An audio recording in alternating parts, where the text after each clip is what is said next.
2025 წელი შეიძლება უკვე დასრულდა და წავიდა, მაგრამ გამომძიებლები მთელ მსოფლიოში კვლავ მუშაობენ წინა წლის გადაუჭრელ საქმეებზე, რომლებიც მათ კვლავაც აწუხებთ. ამ საქმეებიდან ზოგიერთი ეხება მძარცველების პოვნას, რომლებიც ჯერ არ არიან იდენტიფიცირებული და დაკარგული ადამიანების მოძებნას, რომლებიც ჯერ კიდევ ვერ უპოვიათ. და იმედი აქვთ, რომ 2026 წელს პასუხები მოიძებნება. ფილადელფიის პოლიციამ საზოგადოებას სთხოვა დახმარება 48 წლის დასტინ ალის მოძებნაში, რომელიც მისი მეგობრებისა და ოჯახის წევრების მიერ უკვე გარკვეული დროა არავის უნახავს და იმედი აქვთ, რომ ვინმე გამოჩნდება და მიაწვის ინფორმაციას, რომელიც მის ამჟამინდელ ადგილსამყოფელს დაადგენს. დასტინს, რომელიც ასევე ცნობილია სახელით რაჰმანი, ფილადელფიაში აქვს კონტრაქტორული ბიზნესი და ცნობილია როგორც თავისი ადგილობრივი მეჩეთის ერთგული წევრი. მას შემდეგ მისი ოჯახი სულ უფრო მეტად ხელავს მის მდგომარეობაზე, რადგან უკვე რამდენიმე თვეა, რაც დასტინს არავისთან დაუკავშირებია, ვისაც იცნობს. ბოლოს ის ნახეს 21 დეკემბერს დაახლოებით საღამოს 5 საათზე. ის შენიშნეს სამხრეთ 55 ქუჩის 1500 ბლოკში და ჩვეულებრივ იმ საღამოს სახლში დაბრუნებას ელოდნენ, მაგრამ ის აღარ დაბრუნებულა. რამდენიმე თვის შემდეგაც რომ ვერ იპოვეს, მისმა ოჯახმა იცოდა, რომ პოლიციასთან უნდა დაეკონტაქტებინათ, რადგან დასტინი ყოველთვის ცდილობდა მათთან კონტაქტში ყოფნას, რაც ამჯერად არ გაუკეთებია. ის და მისი ოჯახი არასოდეს ატარებდნენ დღეს ისე, რომ ერთმანეთთან მაინც ტელეფონით ან ტექსტური შეტყობინებებით არ ესაუბრათ. ამიტომ დასტინის სიჩუმე ბოლო რამდენიმე თვის განმავლობაში მისთვის უჩვეულოდ მიიჩნიეს. მისმა დედამ ალბერტამ პოლიციას უთხრა, რომ როცა რამდენიმე დღის განმავლობაში ვერ დაუკავშირდა მას, მის სახლში წავიდა, რათა დარწმუნებულიყო, რომ ყველაფერი რიგზე იყო.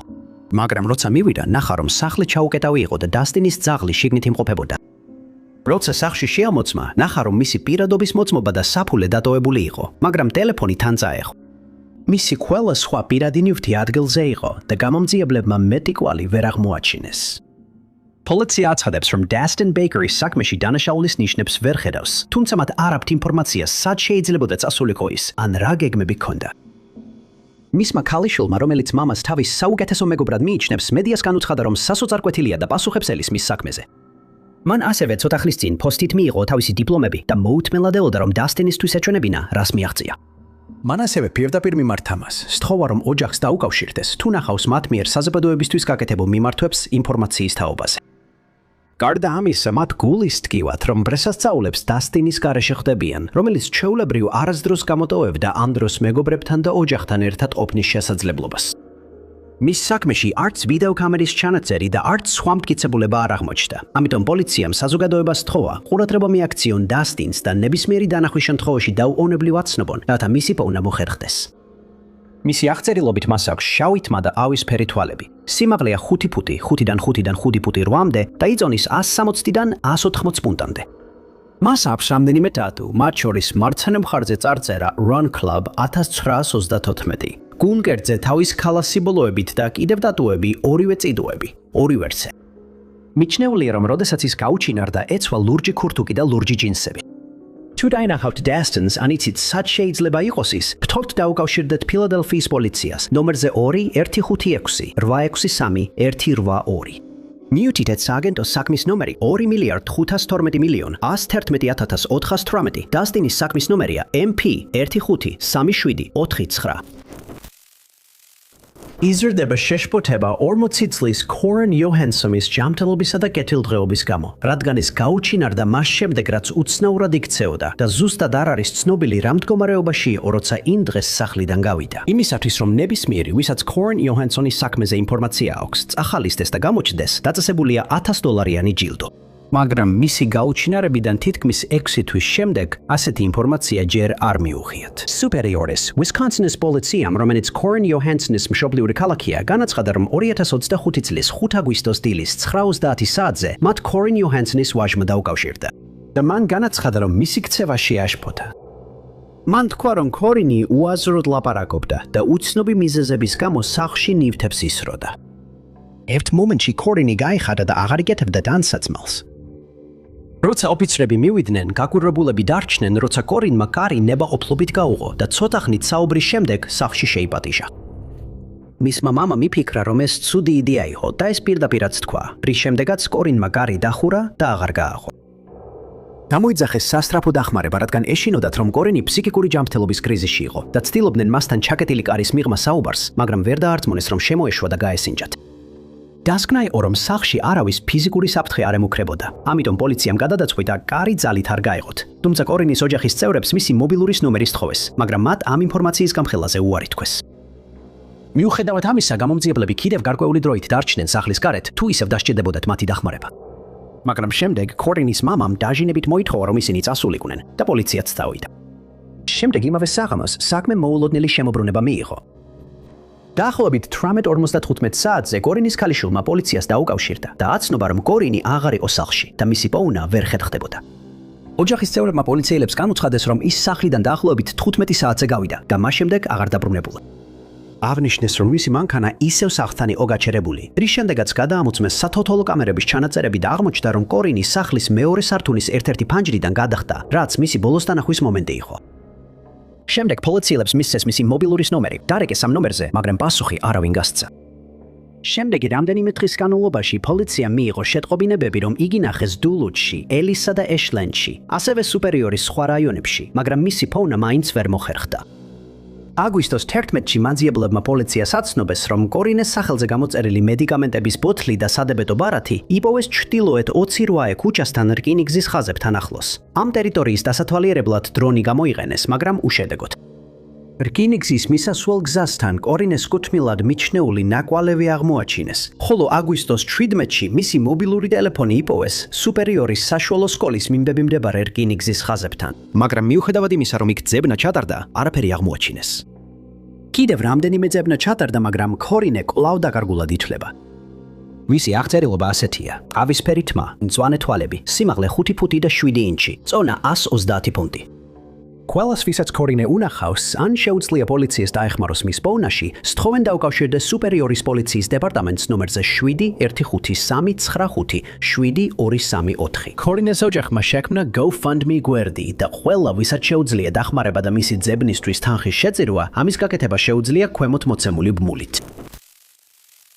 Angela Jacksonმა 34 წლის Andrew Damberlis დედამ პოლიციასა და მედიას განუცხადა, რომ შიშობს თავისი შვილის სიცოცხლისთვის, რადგან მან იპოვა მტკიცებულება, რომ ვიღაცას შეიძლებოდა ენდომებინა მისი დაზიანება, სანამ ის გაუჩინარდებოდა. Andrew წარმოშობით Windale-დანაა, რომელიც მდებარეობს Lake Macquarie's ქალაქის გარეუბანში, New South Wales-ის Newcastle-ის რაიონში, ავსტრალიაში. ბოლო ცნობით ის კალვარი მატერის საავადმყოფოში მოათავსეს, მას შემდეგ რაც გაირკვა, რომ ფსიქიკური სტრესი ჰქონდა. ანგელამ შემდეგ გაამხილა, რომ მას შიზოფრენია დაუდგინდა და უნდა აღინიშნოს, რომ მას ყოველდღიურად სჭირდება ეპილეფსიის წამლის მიღება, რამაც კიდევ უფრო გაამძაფრა შეშფოთება მისი ჯანმრთელობის მდგომარეობის გამო. საქმე დაიწყო მას შემდეგ, რაც ენდრუ სახლში ეპილეფსიური შეტევა დაემართა და განაცხადა, რომ ფსიქოლოგიურად კარგად არძნობდა თაობდა თავს. მისმა დამ კეითამ გამოიძახა სასწრაფო დახმარება, რომელმაც შემდეგ იგი შესაბამის საავადმყოფოში გადაიყვანა.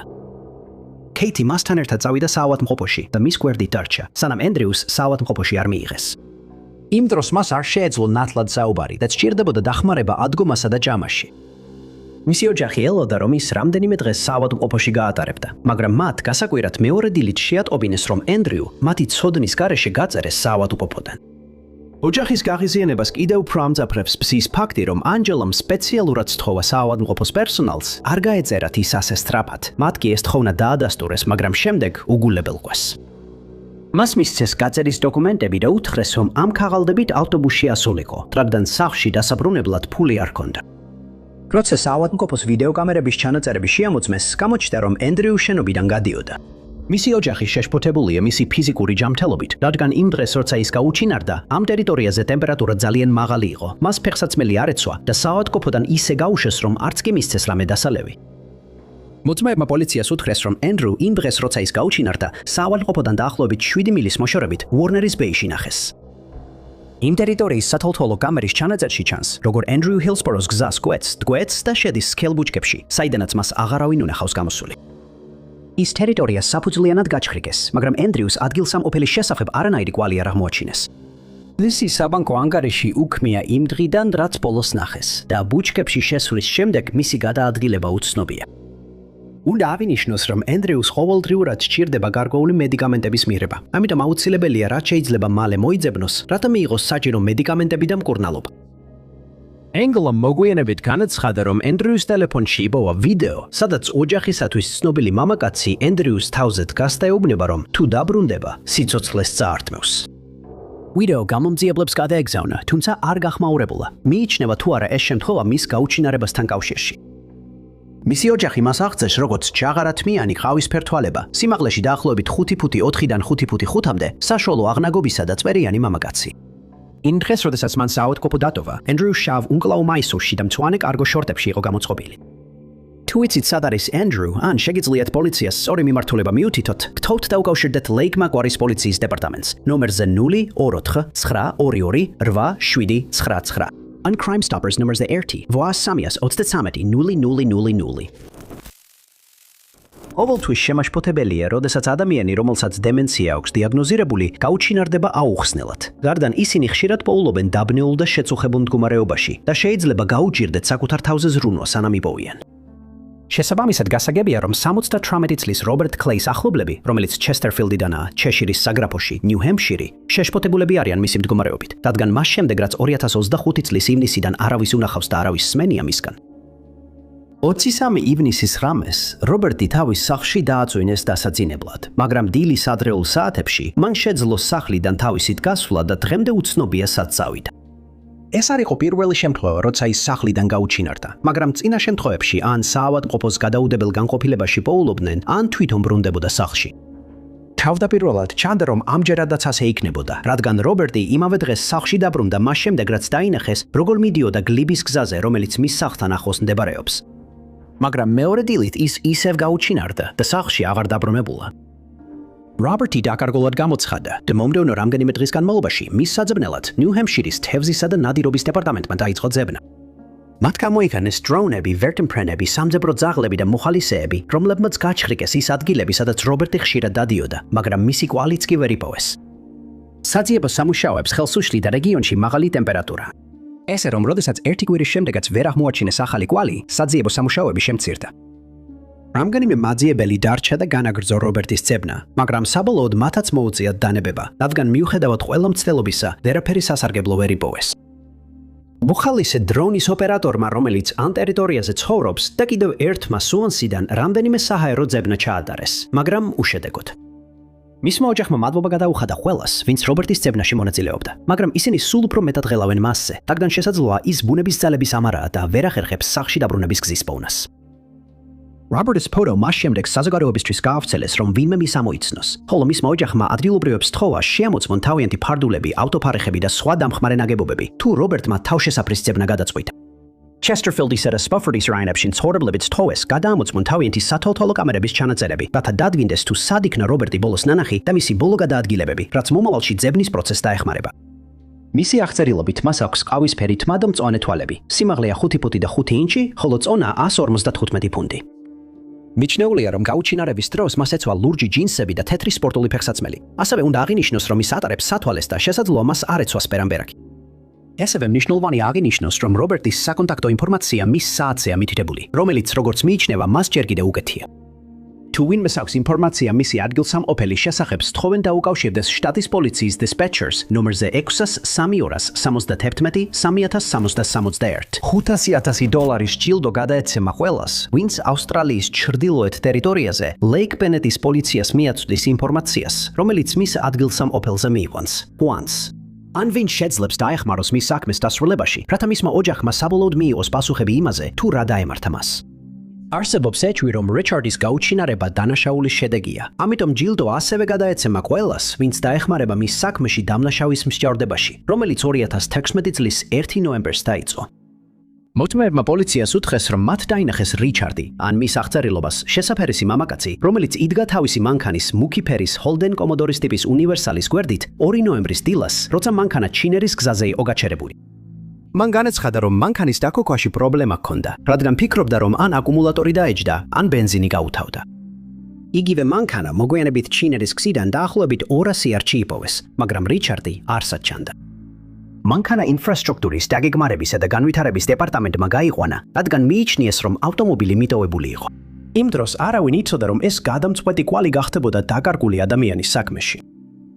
როდესაც ის 22 ნოემბრამდე სახლში არ დაბრუნდა, რიჩარდის დედამ პოლიციას მიმართა და დაკარგული პირის შესახებ განცხადება შეიტანა.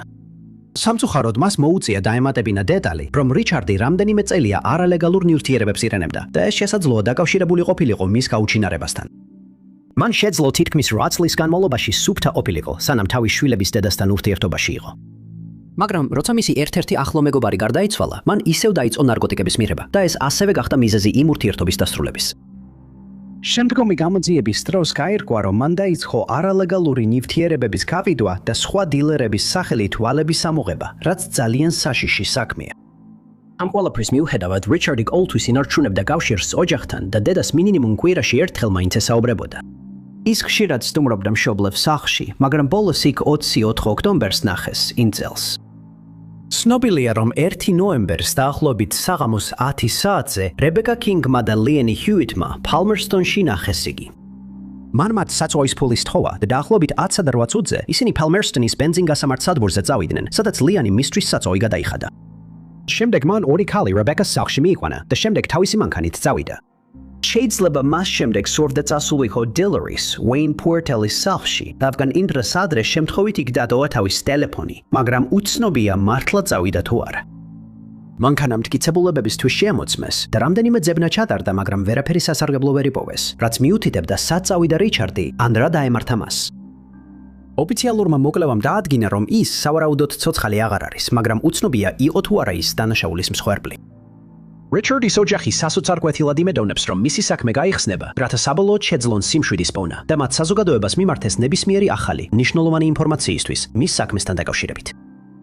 ის აღწერილია როგორც გადაბარსული თავითა და ყავისფერი თვალებით. სიმაღლე აქვს 5 ფუტი და 7 ინჩი, საშუალო აღნაგობის.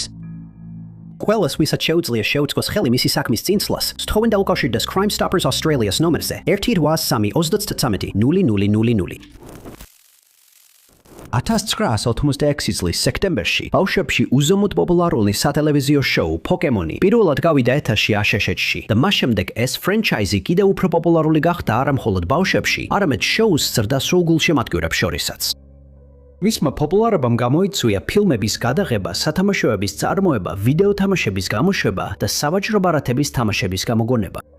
ამ სავაჭრო ბარათებიდან ზოგიერთი არ მხოლოდ ძალიან იშვიათია, არამედ ძალიან ძვირფასიც. მაგალითად, უბრეონ EX ბარათი სპეციალური ილუსტრაციით იკიდება $1000, ხოლო Mega Charizard X ბარათი სპეციალური ილუსტრაციით რიბს $600. მაგრამ ზოგი ბარათი ბევრად უფრო ძვირფასია ვიდრე ესენი. ზოგი პოკემონის სავაჭრო ბარათი გაიყიდა $100,000.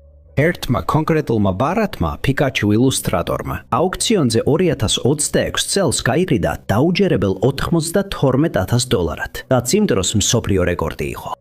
სადია ამ ბარათების გულშემატკივრები და კოლექციონერები ყოველთვის ეძებენ ყველაზე იშვიათ გამოშვებებს. მაგრამ ერთმა კრიმინალმა ატლანტაში, ჯორჯიაში, გადაწყვიტა სხვა გზებით მიიღო ეს ბარათები. 2025 წლის ნოემბერსა და დეკემბერში ამ რაიონში რამდენიმე მაღაზიაში შეიჭრნენ და შემდეგ მაქსიმალურად ბევრი პოკემონის ბარათი მოიპარეს. ქალუში მდებარე ერთ-ერთი მაღაზიის, სახელად One Up Games-ის, სათვალთვალო კამერებმა შეძლეს დამნაშავის დანაშაულის დროს დაფიქსირება, როცა მან $4,000 ღირებულების საქონელი მოიპარა. კამერა მაჩვენა მამაკაცი მოტოციკლის ჩაფხუტით, რომელიც მაღაზიაში შევიდა და შემდეგ ჩაფხუტი გამოიყენა ვიტრინების დასამტვრევად, სადაც ბარათები ინახებოდა. შემდეგ მან დაიწყო ბარათების მუჭაობით შეგროვება და ისინი სპორტულ ჩანთაში ჩაყარა. მოგვიანებით მფლობელმა განაცხადა, რომ ზოგიერთი ბარათის ღირებულება თითოეული $675 აღწევდა. დულუთის კიდევ ერთი მაღაზიის, სახელად Top Card-ის მფლობელმა პოლიციას აცნობა, რომ მათ პოკემონის ბარათები $50,000 ღირებულებით მოპარეს.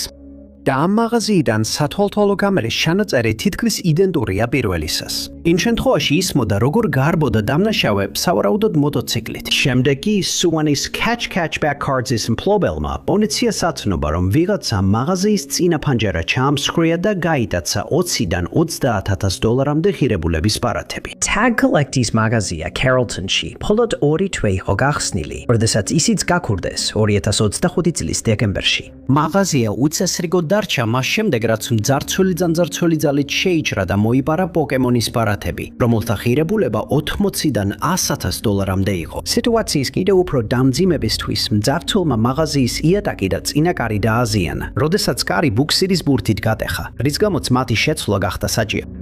მფლობელმა განაცხადა, რომ ზოგიერთი ბარათი უკიდურესად იშვიათია და ვერ შეძლებს მათ შეცვლას. შენ კიდევ გაურკვეველია, დაკავშირებულია თუ არა ეს ძარცვები ერთმანეთთან და ერთი და იგივე პირია თუ არა პასუხისმგებელი. Polițiam sthoa quelas, visac რაიმე ინფორმაცია აქვს დაუკავშირდეს ადგილობრივ პოლიციის განყოფილებას, რათა ქურდობებზე პასუხისმგებელი პირი ან პირები პასუხისმგებაში მიეცნენ. ლუვრის მუზეუმი, რომელიც პარიზში, საფრანგეთში მდებარეობს, მსოფლიოში ერთ-ერთი ყველაზე ცნობილი და მაღალ შეფასებული მუზეუმია. ის განსაკუთრებით ცნობილია ლეონარდო და ვინჩის მონა ლიზას შენახვით. თუმცა 1769 წლიდან ეს ნახატი ნაპოლეონ ბონაპარტის საძინებელში იყო გამოფენილი 4 წლის განმავლობაში, 1800-დან 1804 წლამდე, რის შემდეგაც ის დააბრუნეს. თუმცა მუზეუმი მხოლოდ ცნობილ და ლამაზ ნახატებს არ ინახავს. მუზეუმში ინახება მრავალი ლამაზი და ფასდაუდებელი არტეფაქტი, მათ შორის სამკაული, ეგვიპტური არტეფაქტები, სკულპტურები, ანტიკური ავეჯი და გობელენები. ამიტომ მუზეუმი ყოველწლიურად ასობით ათას ვიზიტორს იზიდავს, რომელთა უმეტესობა ან ხელოვნების მოყვარულია, ან ისტორიულ ქალაქს სტუმრობს ტურისტის სახით. 2025 წლის 19 ოქტომბერს მძარცველთა ჯგუფმა ლუვრი ამოიჩემა სამიზნედ, რაც არავის შეეძლო წარმოედგინა და რამდენიმე ამ ფასდაუდებელი ნივთით მიიმალა. შინაგან საქმეთა მინისტრმა ლორან ნუნიესმა მედიას განუცხადა, რომ მძარცველებმა შეძლეს მუზეუმის ერთ კონკრეტულ ოთახში შეღწევა კალათიანი ამწის გამოყენებით, მუზეუმის გახსნიდან რამდენიმე წუთში. შემდეგ ორი მამაკაცი მიუახლოვდა შენობას, ბორდიანი სატვირთოთი და კალათიანი ამწე გამოიყენეს აპოლონის აივანზე მისასვლელად. იქიდან მათ თითქმის არნაირი სირთულე არ ქონიათ შესვლაში, რადგან აივნიდან შიგნით მიმავალი კარი ძველი, მერკევი და დაუცველი იყო. შემდეგი 4 წუთის განმავლობაში მათ შეძლეს გაეჭრათ მინის ვიტრინები, სადაც ინახებოდა ძვირფასი ნივთები, მათ შორის 2 ფრანგული სამეფო ტიარა, რომელიც ეკუთვნოდა იმპერატრიცა ევგენიას, ასევე ზურმუხტის საყურეები და ზურმუხტის ყელსაბამი, რომელიც ოდესღაც ეკუთვნოდა იმპერატრიცა მარი ლუიზას.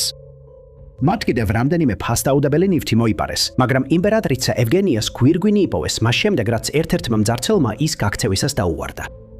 როდესაც ძარცვა დასრულდა, მძარცველებმა სცადეს პლატფორმიანი სატვირთო დაეცვათ, მაგრამ მათი მცდელობა წარუმატებელი არ მოჩნდა. შემდეგ ისინი სკუტერებზე ახდნენ და გაქცევა მოახერხეს 30 წამით ადრე, რადგან მუზეუმის დაცვის თანამშრომლებმა განგაშის შემდეგ შემთხვევით არასწორი მიმართულებით წასვლა გადაწყვიტეს. ოქროს გვირგვინი, რომელშიც ასევე არის ბრილიანტები და ზურმუხტები, დაზიანდა მის პოვნამდე, მაგრამ ეხლა ის თავის კანონიერ ადგილს დაუბრუნდა მუზეუმში. ორმა მძარცველმა ადგილზე დატოვა მოტოციკლის ჩაფხუტი და ჟილეტი, რომლებმაც პოლიციას დნმ-ის მტკიცებულება მისცეს. ის მიაკვლიეს კაცს სახელად აბდულაიე ენს, რომელიც მალევე დააკავეს. და აერკ დააკავეს მაშინ, როცა ის აპირებდა თვითმფრინავში ჩასვლას და დაბრუნებას თავის სამშობლოში, ალჟირში. კიდევ ერთი კაცი, სლემანი ქე, ფეპმორტის სამარსერიკში იდგა, როცა მას მიაგნეს. და ბოლოს რაშიდმა გადაწყვიტა ოჯახისთვის ეთქვა ძარცვის შესახებ, რამაც მისი დაჭერა გამოიწვია. მამაკაცების გვარები საჯაროდ არ გახმაურებულა. შემდეგ გაირკვა, რომ დამნაშავეები ერთმანეთს პარიზის ერთ-ერთ უბანში შეხვდნენ და იქ დაბრუნების შემდეგ ისინი გარჩერდნენ და თავიანთი უკანონოდ მოპოვებული ნივთები დაათვალიერეს უშუალოდ სათვალთვალო კამერის ქვეშ. ცნობილი იყო, რომ ეს 4 მამაკაცი წვრილმანი დამნაშავეები იყვნენ. ამიტომ ეჭობენ, რომ ისინი ვიღაცამ დაიქირავა ნივთების მოსაპარად, რომელთა ღირებულება $100 მილიონზე მეტია. შემდეგ მძარცველებმა განაცხადეს, რომ ისინი დაიქირავეს ორმა სლავური აქცენტით მოსაუბრე მამაკაცმა, რომლებმაც თითოეულს 15,000 ფუნტი გადაუხადეს ძარცვის ჩასატარებლად. მათ უარი თქვეს დამატებითი ინფორმაციის გამხელაზე, მათ შორის მოპარული ნივთების ადგილსამყოფელზე და ვარაუდობენ, რომ ეს ფასდაუდებელი ნივთები უკვე დაშალეს და შავ ბაზარზე გაპიდეს. შემდგომში ლუვრის პრეზიდენტმა ლორენს დეკარმა თანამდებობა დატოვა, ხოლო მუზეუმის თანამშრომლებმა დაიწყეს გაფიცვების სერია შენობის არასაკმარისი უსაფრთხოების სტანდარტების გასაპროტესტებლად. და ყურადღება გაამახვილეს სარემონტო სამუშაოების აუცილებლობაზე და მოითხოვეს უფრო მაღალი ხელფასები. მიუხედავად იმისა, რომ 4 მძარცველი დააკავეს, მოპარული ნივთები არასდროს დაბრუნებულა. და თუ ისინი მართლაც დაშალეს და გაკიდეს, დიდი ალბათობით ისინი აღარასოდეს გამოჩნდებიან. საფანადო დაგეგმილი და რთული ბანკის ძარცვები, როგორც წესი, ფილმებისთვის არის დამახასიათებელი, რადგან ბანკის მძარცველები ჩვეულებრივ ამჯობინებენ დანაშაულის ჩადენას დაწესებულების მთავარი კარიდან შესვლით და გაქცევას მაშინვე, როგორც კი ხელში ჩაიგდებენ იმპულსს, რისთვისაც შევიდნენ. მაგრამ ასე არ მოხდა 2025 წლის შობის შაბათ-კვირას გელზენკირხენში, გერმანიაში, რადგან მძარცველებმა ბოლო 10 წლეულების ერთ-ერთი ყველაზე დახვეწილი ძარცვა განახორციელეს. საუბარი ეხება ბანკს სპარკასეს ფილიალს, რომელიც ავტოსადგომის შენობაში მდებარეობს და სწორედ აქედან მოახერხეს მძარცველებმა, რომელთა რაოდენობა სავარაუდოდ 7 შეადგენდა, თავიანთი გეგმის განხორციელება. იმ დროს ბანკი შობის დღესასწაულის გამო დახურული იყო და ამით ისარგებლეს მძარცველებმა. მათ დიდი საბურთი აპარატი გამოიყენეს შენობის ერთ-ერთ კედელში ხვრელის გასაკეთებლად. იქიდან ისინი შევიდნენ მიწისქვეშა საცავ ოთახში, სადაც მხოლოდ ფული კი არა, არამედ ათასობით სეიფური უჯრა ინახებოდა, რომლებიც ბანკის კლიენტებს ეკუთვნოდათ. Am ხუთებიდან 3000 ძალეთ გახსნეს და დამნაშავეებმა წაიღეს სამკაულები, ოქრო, ნაღდი ფული და სხვა ძვირფასი ნივთები, რომელთა საერთო ღირებულება დაახლოებით 30 მილიონ ევროს, ან 52 მილიონ დოლარს შეადგენდა. არსებობს ეჭვი, რომ ქურდებს წინასწარ ჰქონდათ შენობის განლაგების შესახებ ინფორმაცია და ძარცვის განხორციელებამდე რამდენიმე თვე გეგმავდნენ ყველაფერს. Seifuri უჯრების მხოლოდ დაახლოებით 5% დარჩა ხელუხლებელი. სავარაუდოდ იმიტომ, რომ ძარცველებმა იგრძნეს, რომ დრო ეწურებოდათ და გაქცევა სჭირდებოდათ. თუმცა მათ უფრო მეტი დრო ჰქონდათ, ვიდრე ეგონათ, დარდენ პოლიციამ ძარცვის შესახებ მხოლოდ მას შემდეგ გაიგო, რაც შენობაში ხანძრის სიგნალიზაცია ჩაირთო ოშაბათ დილით, 29 დეკემბერს და დაიწყო გამოძიება. პოლიციამ განაცხადა, რომ თითოეული Seifuri უჯრის საშუალო ღირებულება დაახლოებით $11,700 შეადგენდა. თუმცა ზოგიერთი დეპოზიტარის მფლობელებმა მოგვიანებით განაცხადეს, რომ მათ ხუთებში არსებული ნივთები გაცილებით მეტი ღირდა ვიდრე ეს თანხა. როდესაც მიმდებარე ტერიტორიის სათვალთვალო კამერების ჩანაწერები შეამოწმეს, პოლიციამ შენიშნა შავი Audi RS6, რომელიც ბანკის სადგომიდან გადიოდა და შიგნით შეძლეს რამდენიმე ნირბიანი პირის დანახვა. მანქანის სანომრე ნიშანიც აშკარად ჩანდა, მაგრამ როდესაც გადაამოწმეს, აღმოჩნდა, რომ ის ჰანოვერში იყო მოპარული, რომელიც დაახლოებით 20 მილშია. როგორც კი ძარცვის შესახებ ინფორმაცია გავრცელდა, ბანკის ზოგიერთი კლიენტი შენობის გარეთ შეიკრიბა და მოითხოვა პასუხები, თუ როგორ დაუშვეს ასეთი რამ. ზოგმა დაიწყო მუქარები ბანკის თანამშრომლების მიმართ, მაგრამ საბოლოოდ ბრბო დაამშვიდეს, სანამ პოლიცია შენობაში და მიმდებარე ავტოსადგომში მტკიცებულებებს ეძებდა. ყოველი კლიენტი, რომელიც დაზარალდა ძარცვის შედეგად, წერილობითი შეტყობინებით გააფრთხილეს მომხდარის შესახებ და შეიქმნა ცხელი ხაზი, სადაც მათ შეეძლოთ თანამშრომლებთან ესაუბრათ იმ საბანკო სეიფებზე, რომლებშიც შეიჭრნენ. მიჩნეულია, რომ ძარცვაში მონაწილეობდა 5-დან 7-მდე ადამიანი და ისინი ჯერ კიდევ არ არიან იდენტიფიცირებული. Bristolში, ინგლისში ჩადენილი ძარცვის 5 ეჭვმიტანილიდან 4 დააფიქსირა სათვალთვალო კამერებმა, ხოლო მეხუთე დაკავებულია. თუმცა პოლიციას თხოვს ყველას, ვინც დარჩენილი 4 მამაკაციდან ვინმეს იცნობს, დაუკავშირდეს მათ.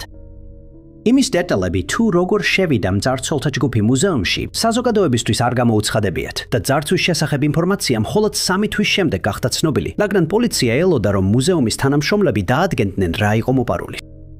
ეს მარტივი საქმე არ იყო, როგორც მოგვიანებით გაირკვა. ბრიტანეთის იმპერიისა და თანამეგობრობის კოლექციიდან 500-მდე არტეფაქტი იყო დაკარგული, რომლებიც მუზეუმის Camberland-ის გზაზე მდებარე ერთ-ერთ გარე საცავში ინახებოდა. ამიტომ ეს ნივთები იმ დროს გამოფენაზე არ იყო წარმოდგენილი. როდესაც საბოლოო დათვლა დასრულდა, გაირკვა, რომ მრავალი ძვირფასი ნივთი იყო დაკარგული, მათ შორის გეოლოგიური ნიმუშები, ბუნების ისტორიის ექსპონატები, მოჩუქურთმებული სპილოს ცვლის არტეფაქტები, დერცლისა და ბრინჯაოს ფიგურები, თელსაბამები, ბეჭდები, სამაჯურები და სამხედრო ნივთები, რომელთა შორის მედლები, პინები და ნიშნები იყო. ამ ნივთების ღირებულება საზოგადოებისთვის არ გახმაურებულა, თუმცა მიიჩნევა, რომ ისინი მნიშვნელოვან ფასეულობას წარმოადგენენ. ამ ნივთებიდან ბევრი კულტურულად მნიშვნელოვანია არა მხოლოდ ბრიტანეთში, არამედ მსოფლიოს იმ ქვეყნებშიც, რომლებიც თანამეგობრობის ნაწილია. ძარცვის შემდეგ მუზეუმში და მის საცავებში უსაფრთხოების ზომები გამგაცრდა, თუმცა ბევრმა ეს ნაბიჯი დაგვიანებულად მიიჩნია, რადგან ზიანი უკვე მიყენებული იყო. იმ იმედით, რომ ვინმე ამოიცნობს ძარცვაში მონაწილე მძარცველებს, საზოგადოებისთვის ხელმისაწვდომი გახდა ვიდეოკამერების ჩანაწერები, სერები ასევე თითოეული ეჭვმიტანილის აღწერილობა, რომლებსაც სამართალდამცავები ეძებენ. მიჩნეულია, რომ 4-ვე მამაკაცი კავკასიური წარმოშობისაა, ხოლო პირველი ეჭვმიტანილი აღწერილია როგორც საშუალო ან მსხვილი აღნაგობის, თეთრი ქუდით, შავი ქურთუკით, რია ფერის შარვლითა და შავი ფეხსაცმელებით. მეორე მამაკაცი ნახეს ნაცრისფერი კაპიუშონიანი ქურთუკით, შავი შარვლითა და შავი ფეხსაცმელებით.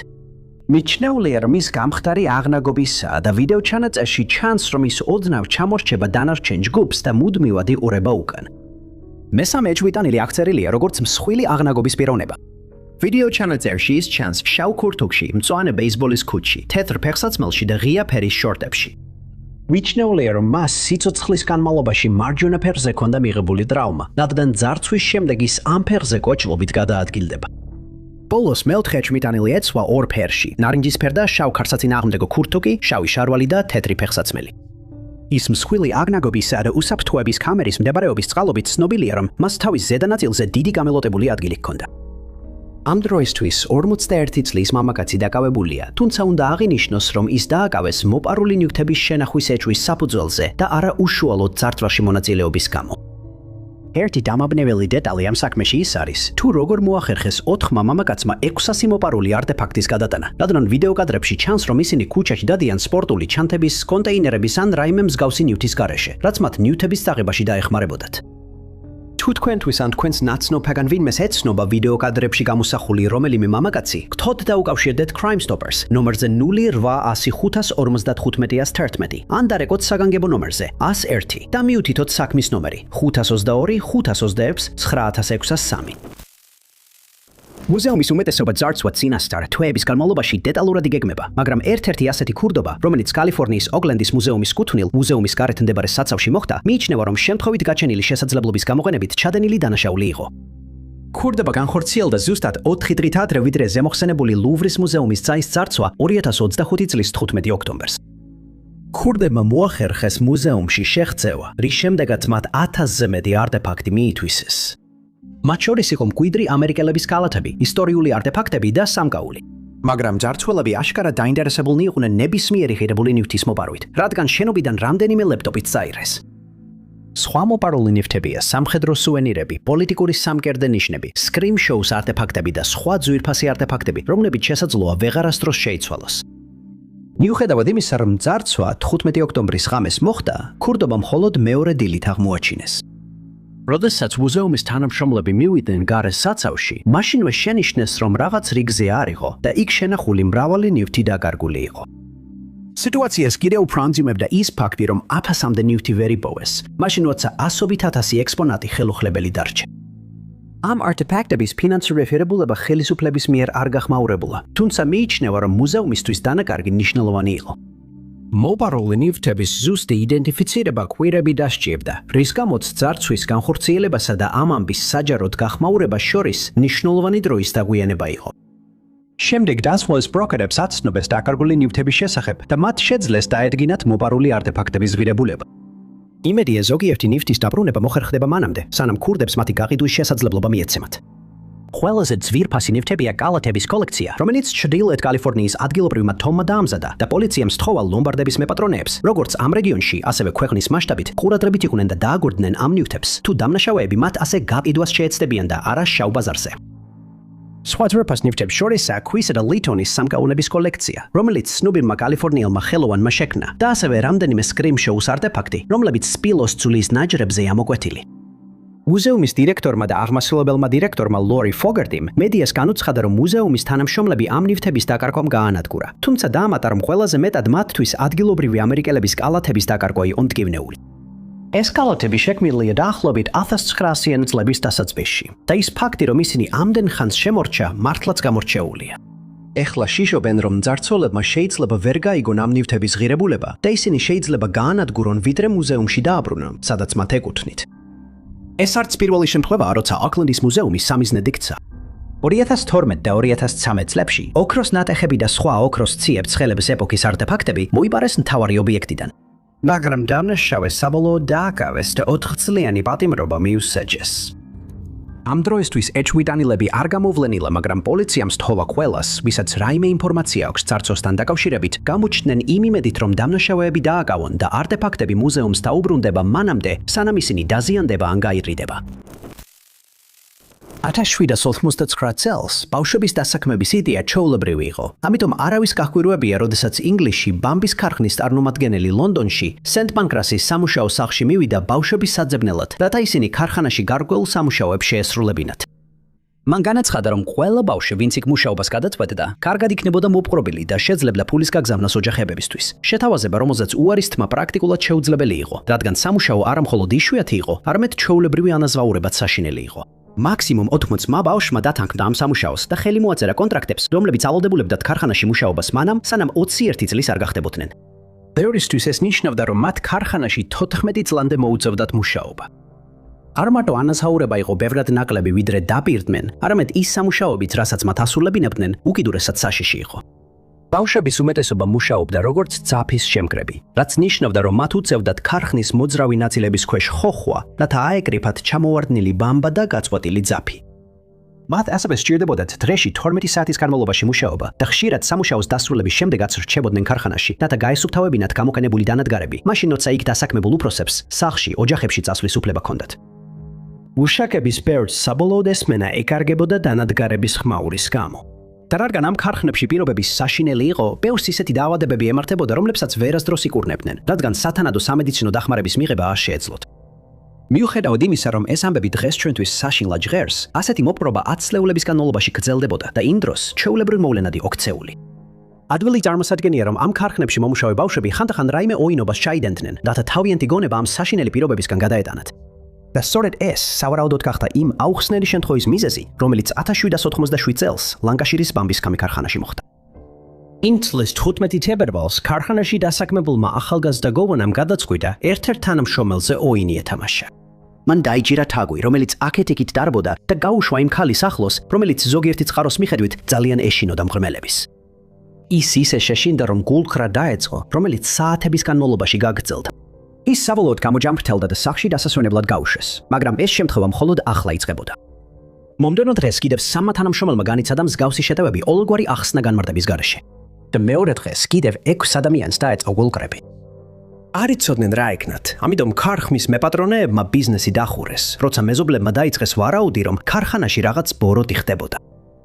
ეკიმი William St. Clair ქარხანაში გამოიძახეს და მისვისას შოკში ჩავარდა, როცა 24 ადამიანს გულკრები ჰქონდა. ამ საქმეს კიდევ უფრო უცნაურ სისხლიდა, რომ დაზარალებულთაგან მინიმუმ 5 მუშაობდა ქარხანაში, რომელიც 5 მილის მოშორებით იყო, მაგრამ მათაც იდივე სიმპტომები ჰქონდათ.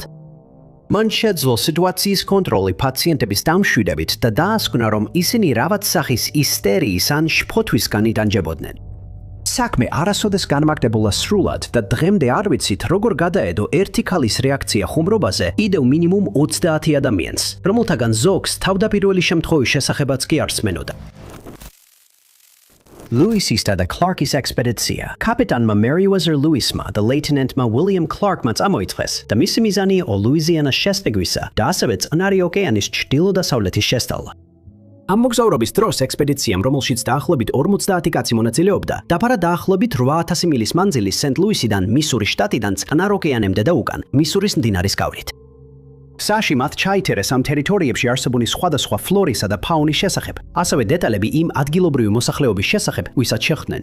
მოგზაურობის შედეგად აღმოაჩინეს მრავალი სხვადასხვა მცენარე და ცხოველი, მაგრამ მისი დასრულებისას სულ 8 ახალი მცენარე და 12 ცხოველი იყო დოკუმენტირებული, მათ შორის გრიზლი დათვი და პრერი ძაღლი. მიუხედავად იმისა, რომ ჯგუფი ველურ ბუნებაში იმყოფებოდა, მათ არასდროს აკლდათ საკვები ან წყალი, რადგან ხშირად ხვდებოდნენ უზარმაზარ ფარებს ბიზონებისა და ხორცთან ერთად ველურ კენკრასა და ძირხვენსაც ჭამდნენ. ამ 2 წელიწადში იყო რამდენიმე რთული პერიოდი, რადგან ზოგიერთ წევრს განუვითარდა დიზენტერია, ტკიპის ნაკბენები და სხვა დაზიანებები, მაგრამ ყველა უსაფრთხოდ დაბრუნდა სახლში, გარდა ერთი კაცისა, რომელიც აპენდიციტის გამო ვერ დაბრუნდა. ყველა წყაროს მიხედვით ექსპედიცია დიდი წარმატება იყო, რადგან ჯგუფმა ასევე შეძლო ამ ტერიტორიებზე ადგილობრივ დომებთან კონტაქტის დამყარება და დაიწყო დიპლომატიური ურთიერთობების ჩამოყალიბება მათ ბელადებთან. მაგრამ იყო ერთი შემთხვევა, რომელმაც ჯგუფი საგონებელში ჩააგდო და დღემდე არავის აუხსნი.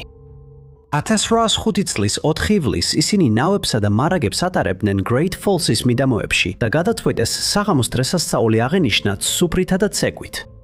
მაგრამ როგორც კი მივიდნენ, მამაკაცებმა უცნაური ხმა შენიშნეს, რომელიც ლუისის დღიურის მიხედვით ჩრდილო-დასავლეთიდან მოდიოდა.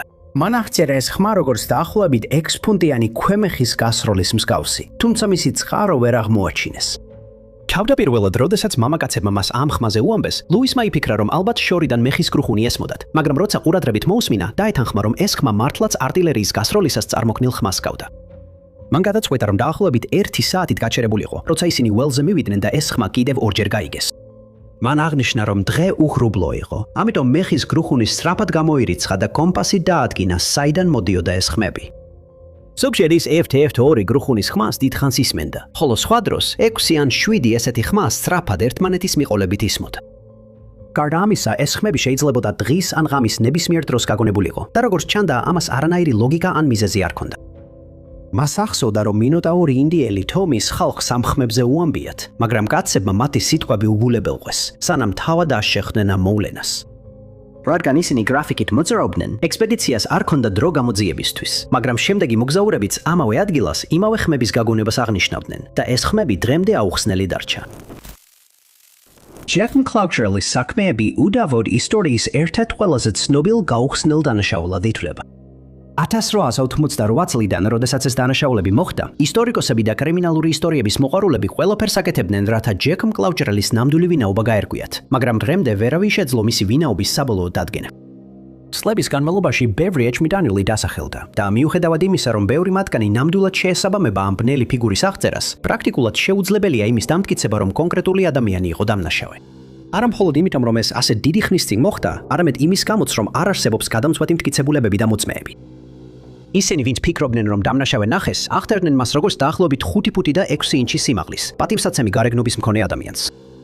ასევე განაცხადეს, რომ ის იყო 30-40 წლის ასაკის. ჰქონდა პატარა ყავისფერი ულვაში და ეცვა მუქი ფერის პალტო, ხოლო თათავზე ეხურა დეერსტალკერის ან ბოულერის ქუდი. რამდენიმე მოწმე ფიქრობდა, რომ ის სავარაუდოდ ექიმი იყო, ან მსგავსი პროფესიის ადამიანი, და ბევრი ისტორიკოსი ეთანხმება ამ თეორიას იმ მეთოდის გამო, რომლითაც დანაშაულები იყო ჩადენილი. კაცს, რომელიც გარკვეული დროით მაინც ეჭვმიტანილად მიიჩნეოდა, თომას კატბუში ერქვა, რომელსაც აღწევდნენ როგორც უცნაურ პიროვნებას ძალადობრივი ხასიათით.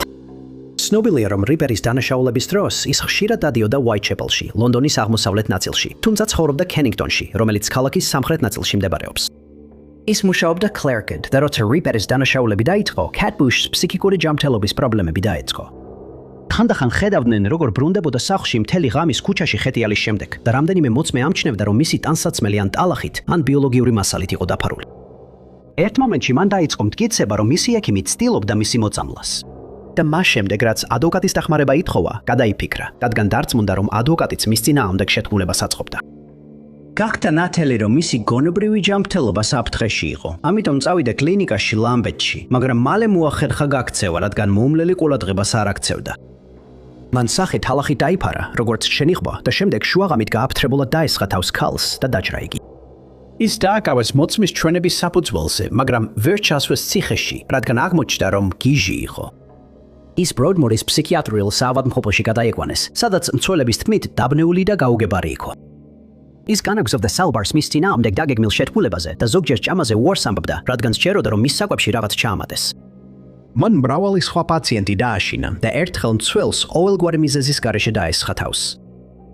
1903 წლის აპრილში, დედის სტუმრობის შემდეგ, როცა დედამ დამშვიდობებისას კოცნას სცადა, კატბუშმა მაშინვე სცადა მისი დაკბენა და შემდეგ უმიზეზოდ მის მიმართ მუქარების ტირადა წამოიწყო. საკმაოდ ხანს ეჭობდნენ, რომ ის იყო ჯეკ მფათრავი, არა მხოლოდ იმიტომ, რომ აღწერილობა შეესაბამებოდა, არამედ იმიტომაც, რომ დანაშაულები მაშინვე შეწყდა, როგორც კი ის დაწესებულებაში გადაიყვანეს. ბევრი ისტორიკოსი მიიჩნევს, რომ მას არასოდეს დაუყენეს ბრალი ამ დანაშაულებში, რადგან ის იყო სუპერინტენდენტ ჰენრი კატბუშის დისშვილი და ასეთი სკანდალი მის კარიერას გაანადგურებდა.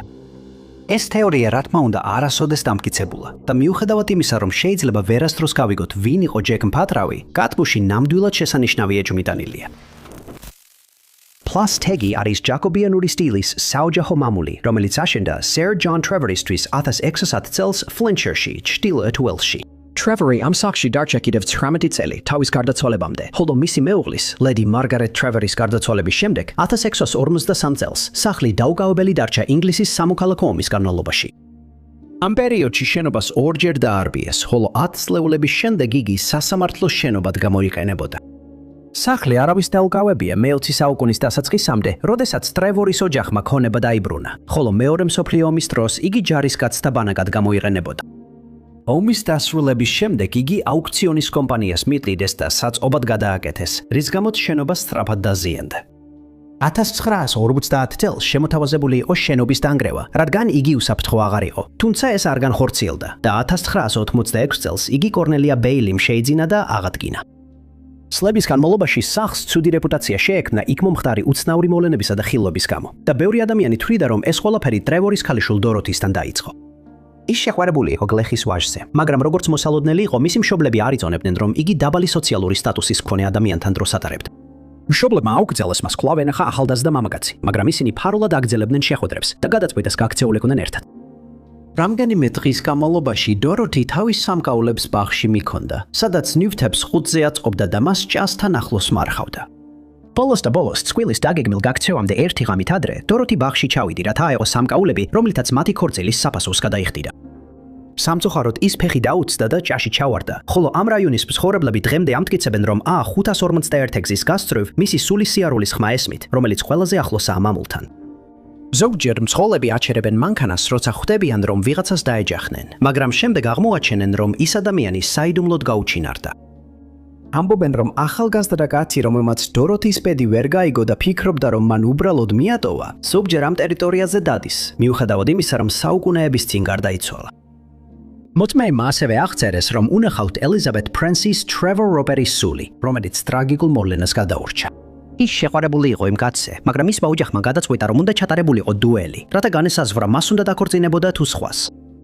კაცმა, რომელსაც ის უყვარდა, დუელი წააგო და ხშირად ხედავენ, როგორ მისდევს ის მის უნუგეშო სულს, მხარზე ჭრილობას იჭერს. ამბობენ, რომ ეს სცენა ისევ და ისევ მეორდება, რის გამოც ბევრს ჯერა ჭორების, რომ სასახლე მოჩვენებებით არის დასახლებული. ამბობენ, რომ სახლში კიდევ რამდენიმე სული ბინადრობს. მოსამართლე ჯეფერსი, რომელიც სასამართლოში ფლასდა გადმსახურობდა, ხშირად შეუნიშნავთ საკუთრებაზე მოსიარულე და ამბობენ, რომ მისი სული მოუსვენარია დანაშაულის გრძნობის გამო. ზოგიერთი სტუმარი ამბობს, რომ ესმით კაცის ქმესის ხმა და მიიჩნევა, რომ ეს არის ჯონ ტრევორ მეხუთის სული, რომელიც ამ სახლში ცხოვრობდა მე-18 საუკუნის შუა წლებში. ზოგიერთი ადამიანის თქმით, სახლში და მის ეზოში შეიძლება დაინახოთ 15-მდე სული და დღეს ეს ადგილი მოჩვენებებით სავსე ატრაქციონად იქცა მათთვის, ვინც გაბედავს მისვლას. ხშირად ამბობენ, რომ ომის დროს ჯარისკაცები და მშვიდობიანი მოსახლეობა ცაში უცნაურ ნათებებს ხედავდნენ, რომელთა ახსნაც არ შეეძლოთ. მაგრამ ინციდენტი, რომელიც 2020 წელს ავღანეთ-პაკისტანის საზღვარზე მოხდა, უფოლოგების აზრით თითქმის არ ტოვებს ეჭვს, რომ ავღანეთის ომის დროს იქ უცხოპლანეტელ და ხომალდი იმყოფებოდა. აშშ-ს სამხედრო პერსონალმა შენიშნა ეს უცნაური ობიექტი და შეძლო მისი გადაღება, რომლის ვიდეო მასალაც შემდეგ 2025 წელს საჯაროდ გავრცელდა. ის საჯაროდ გამოაქვეყნეს ჟურნალისტებმა ჯერემი კორბელმა და ჯორჯ ნეპმა, ხოლო მას შემდეგ თავდაცვის დეპარტამენტმა ინციდენტთან დაკავშირებით განცხადება გაავრცელა. მათ განაცხადეს, რომ ამ ვიდეოში არსებული ობიექტი განსხვავდებოდა იმ სხვა აპარატებისგან, რომლებიც წარსულში იყო გადაღებული. ჩვეულებრივ ობიექტები იყო წაგრძელებული წიკ-ტაკის ფორმის, მაშინ როცა ამ ვიდეოში ნაჩვენები ობიექტები კლასიკური თეფშის ფორმისაა, რომელიც ხშირად ჩანს ფილმებში, თუმცა მსგავსი ობიექტები წარსულშიც საზოგადოების წევრებსაც შეუნიშნავთ ცაში. ამ ვიდეო მასალის გამოყენებით დადგინდა, რომ აპარატის სიგრძე 650-დან 1300 ფუტამდე იყო. თუმცა უნდა აღინიშნოს, რომ ეს მხოლოდ შეფასებაა, რადგან ობიექტი გადაღებისას ღრუბლებში შედიოდა და გამოდიოდა, რაც ზუსტი ზომების დადგენას ართულებდა. მკვლევარებმა მოგვიანებით განაცხადეს, რომ ნებისმიერი ვარაუდი იმის შესახებ, რომ ეს ობიექტი კამერის არტეფაქტია, შეიძლება კატეგორიულად გამოირიცხოს, რადგან მისი ფორმა უეჭველია. და მათ მიაჩნიათ, რომ ის ფაქტი, რომ მას შეეძლო ესეთი სიჩქარით მოძრაობა და მიმართულების მკვეთრად შეცვლა, ზოგჯერ მოულოდნელად უკუსლით გადაადგილება, მიუთითებს იმაზე, რომ ის გაცილებით განვითარებულია, ვიდრე დედამიწაზე არსებული ნებისმიერი საფრენი აპარატი. ამავე ექსპერტებმა დაახლოებით 2 წელი დაუთმეს ამ ვიდეო მასალის შესწავლას და მათი აზრით ის სრულიად ავთენტურია. ფილმი ასევე გადაეგზავნა რამდენიმე სხვა მკვლევარს, რომლებმაც იგივე მოსაზრება გამოთქვეს. შემდეგ მათ ესაუბრნენ მთავრობის წარმომადგენლებს, რომლებიც ოფიციალურ ამოუცნობი მფრინავი ობიექტების პროგრამებში მონაწილეობდნენ და მათ დაადასტურეს, რომ ვიდეო მასალა ნამდვილად ნამდვილი იყო. მათ ასევე დაამატეს, რომ ვიდეო მასალა არასდროს უნდა გასაჯაროებულიყო, რადგან ის გასაიდუმლოებული იყო. შემდგომ მკვლევარმა აჩვენა, რომ ობიექტი შენიშნეს და გადაიღეს მაღალი სიმაღლის სადაზვერვო მისიის დროს ორ ქვეყანას შორის საზღვარზე და გადადებისას გამოყენებული იყო თერმული გამოსახულება, რომელმაც აჩვენა, რომ ობიექტს ჰქონდა უჩვეულო თერმული კვალი. ნებისმიერი ჩვეულებრივი აპარატი გამოავლენდა ძლიერი სიცხის ნიშნებს მისი ძრავის სისტემის გამო, მაგრამ აღნიშნული ობიექტი საერთოდ არ გამოყოფდა სითბოს, რამაც ექსპერტებს დააფიქრებინა, რომ ის მოძრაობდა ისეთი ძალით, რომელიც ჩვენთვის გაუგებარია. ორიგინალ ვიდეო მასალასთან ერთად გამოქვეყნდა კიდევ 2 გაუმჯობესებული ხარისხის კლიპი, რათა დისკის ფორმის აპარატი უფრო ნათლად გამოჩენილიყო. ერთმა უფოლოგმა განაცხადა, რომ მას არასოდეს უნახავს წრიული ობიექტი სამხედრო UAP ვიდეო მასალაში, ამიტომ ეს ჩანაწერი მიიჩნევა გარდამტეხად. მეორეც მან დაამატა, რომ აპარატის მანევრულობა ავემატებოდა ყველაფერს, რაც გიოდესმე უნახავს. ის ასევე გაოცებული დარჩა იმ ფაქტით, რომ ობიექტი ღრუბლებში ფრენისას სითბოს არ გამოყოფდა და ვარაუდობს, რომ ეს შეიძლება დისკი კი არა, არამედ სფეროს ფორმის აპარატი იყოს. მაგრამ ის ფაქტი, რომ სამხედროებმა ობიექტს დისკი უწოდეს, ბევრ ადამიანს არწმუნებს, რომ ეს სფერო კი არა, კლასიკური ამოუცნობი მფრინავი ობიექტის ფორმის აპარატია. მას შემდეგ, რაც ვიდეო მასალა გავრცელდა, ბევრმა ექსპერტმა მთავრობას მოუწოდა გამოეხმაუროს და საზოგადოებას გაუზიაროს ინფორმაცია, რომელიც მათ ამ ამცნაური ფენომენის შესახებ შეაგროვეს. 1983 წელს სკოლა დასავლეთ სანაპიროზე, რომელიც იორდანეს მდინარეზე, პალესტინაში მდებარეობს, უცნაური მოვლენის ადგილად იქცა. ამან ექსპერტები ჩიხში მოაქცია, რადგან ისინი ცდილობდნენ გაერკვიათ, რამ გამოიწვია 900-მდე ადამიანს ერთნაირი სიმპტომები, როცა აშკარა მიზეზი არ არსებობდა. ინციდენტი ინცლის 21 მარტს დაიწყო, როდესაც არაბეს სოფლის სკოლაში 32 მოსწავლე გოგონა ცუცუნებდა თავბრუს ხვევაზე, გულისრევაზე და ძლიერ თავის ტკივილზე. რამდენიმე გოგონა მალევე გონებადაკარგული გახდა, მაგრამ სკოლის მასწავლებლები ვერ ხვდებოდნენ რა იყო ამის მიზეზი. გარდა ამისა, ისინი ვერ ახერხებდნენ გაეზომათ რა ხარისხით უვლინდებოდათ თითოეულ პაციენტს სიმპტომები, რადგან გულისრევის, თავბრუს ხვევის და ტკივილის დონე გაზომადი არ იყო. სკოლამ გადაწყვიტა გამოეძახებინა სამედიცინო პერსონალი, რომლებიც სწრაფად მივიდნენ ადგილზე. ადგილზე მისვლის შემდეგ მათ აიღეს ბიოლოგიური ნიმუშები თითოეული პაციენტისგან და შემდეგ გაგზავნეს ლაბორატორიაში ტესტირებისა და ანალიზისთვის. როდესაც შედეგები მოვიდა, მათ არ აჩვენეს არანაირი გადახრა არც ერთი გოგონას ორგანიზმში და ექსპერტებს არ შეეძლოთ მომხდარისთვის გონივრული ახსნა შეეთავაზებინათ. ზოგიერთი პაციენტი საავადმყოფოში მოათავსეს და იქაც კი ექიმებმა ვერ იპოვეს გულის წასვლის აშკარა მიზეზი. შემდეგი ნაბიჯი იყო სხვადასხვა ადგილის ნიმუშების აღება სკოლაში, რადგან არსებობდა შესაძლებლობა, რომ პაციენტები შეხებოდნენ საშიშ ქიმიურ ნივთიერებას ან ბაქტერიას. მოგლეხმით განგაში ატყდა, როდესაც ფანჯრის რაფაზე უცნობი ყვითელი ფხვნილი აღმოაჩინეს, მაგრამ ტესტირებამ აჩვენა, რომ ეს იყო ყვავილის მტვერი, რომელიც ქარმა შეიტანა რაფაზე, რამ რაც ამ დროს ამ რეგიონში საკმაოდ გავრცელებულია. შემდგომ ტესტირებამ არ აჩვენა არანაირი უჩვეულო ქიმიური ნივთიერების კვალი და მკვლევარები ისევ საწვის ეტაპზე დაბრუნდნენ. ჩანდა, რომ ეს შემთხვევა ერთჯერადი იყო, მაგრამ შემდეგ უფრო მეტი ადამიანი მივიდა საავადმყოფოებში იმავე სიმპტომებით. 14 დღის განმავლობაში დაახლოებით 900 ადამიანი იმავე მდგომარეობით მკურნალობდნენ, თუმცა არავინ იყო დარწმუნებული რამ გამოიწვია ეს. პაციენტების უმეტესობა მოზარდი გოგონები იყვნენ, თუმცა რამდენიმე ისრაელი ჯარისკაციც საჭიროებდა მკურნალობას, მას შემდეგ რაც თავბრუს ხვევა და გულის წასვლა განიცადეს. როგორც მოსალოდნელი იყო, ამან დაძაბულობა გაამძაფრა დასავლეთ სანაპიროზე, რადგან პალესტინის მთავრობა ეჭვობდა, რომ აკრძალული იარაღი გამოიყენეს, რათა მოსახლეობა ამ ტერიტორიიდან გაეძევებინათ. იგივე ბრალდებები ისრაელის მხარესაც გააშვერდა, რადგან ოფიციალური პირები ვარაუდობდნენ, რომ იარაღი გამოყენებული იყო დემონსტრაციების და სხვა არეულობების გასაღუებლად. შემთხვევა საფუძვლიანად გამოიძიეს ისრაელის ჯანდაცვის ოფიციალურმა პირებმა, თუმცა მათ ვერ შეძლეს გონების დაკარგვის შემთხვევების მიზეზის დადგენა. შესაბამისად გამოითქვა ვარაუდი, რომ ამის მიზეზი შესაძლოა გარემოსთან დაკავშირებული ფაქტორი ყოფილიყო. მაგრამ შემდეგ მსგავსი შემთხვევები დაფიქსირდა ჯენინის ქალაქში, რომელიც თავდაპირველი ადგილისგან დაახლოებით 40 მილით არის დაშორებული. რადგან სხვა ახსნა ვერ მოიძებნა, ექსპერტებმა დაიწყეს ვარაუდი, რომ ამის მიზეზი მასობრივი ისტერიის ფორმა იყო, რადგან ამით დაახლოებით 900 ადამიანი დაზარალდა.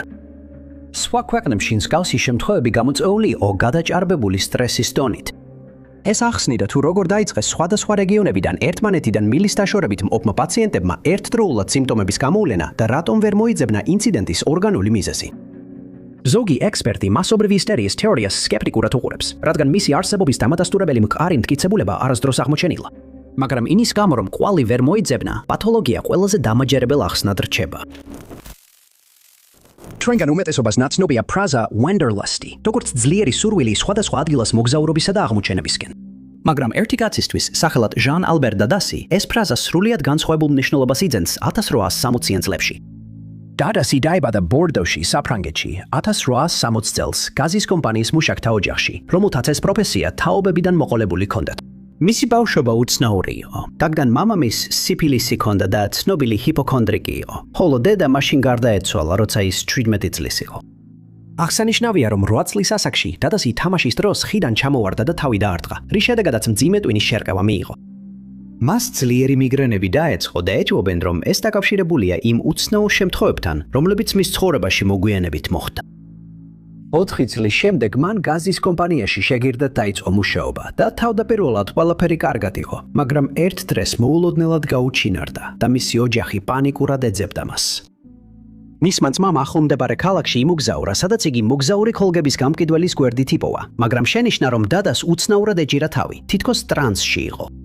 როცა ბიჭიგონს მოიყვანა, ისეთი შთაბეჭდილება დარჩა, თითქოს სიზმრიდან გამოეღვიძა და ვერ იხსენებდა, როგორ აღმოჩნდა იქ, სადაც იყო.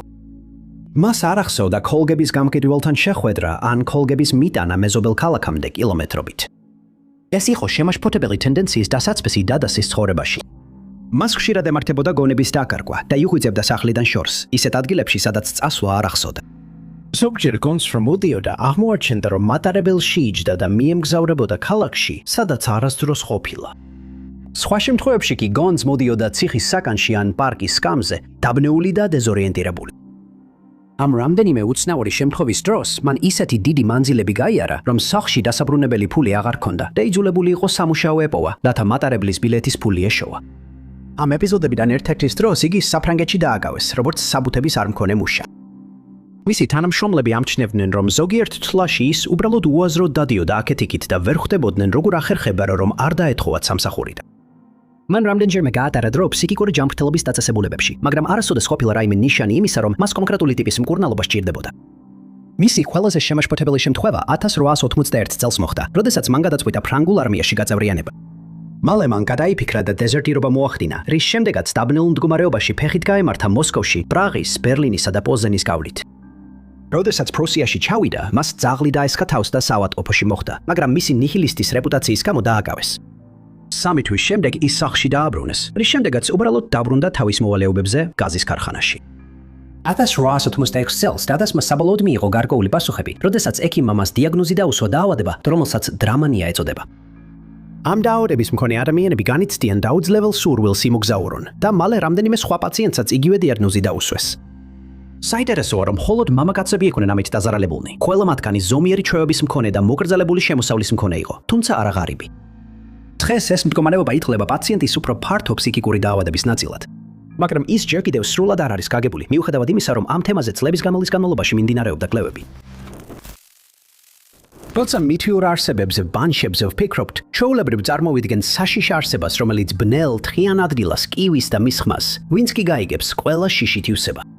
1801 წელს კი სერ ჯონა ბარინგტონი, ირლანდიელი პოლიტიკოსი, შეხვდა იმას, რასაც ზოგიერთი ადამიანი ბანშის სხვა ტიპად აღწერს. და ეს მოვლენები, რომლებიც მან თავის მემუარებში დეტალურად აღწერა, დღემდე აუხსნელი დარჩა.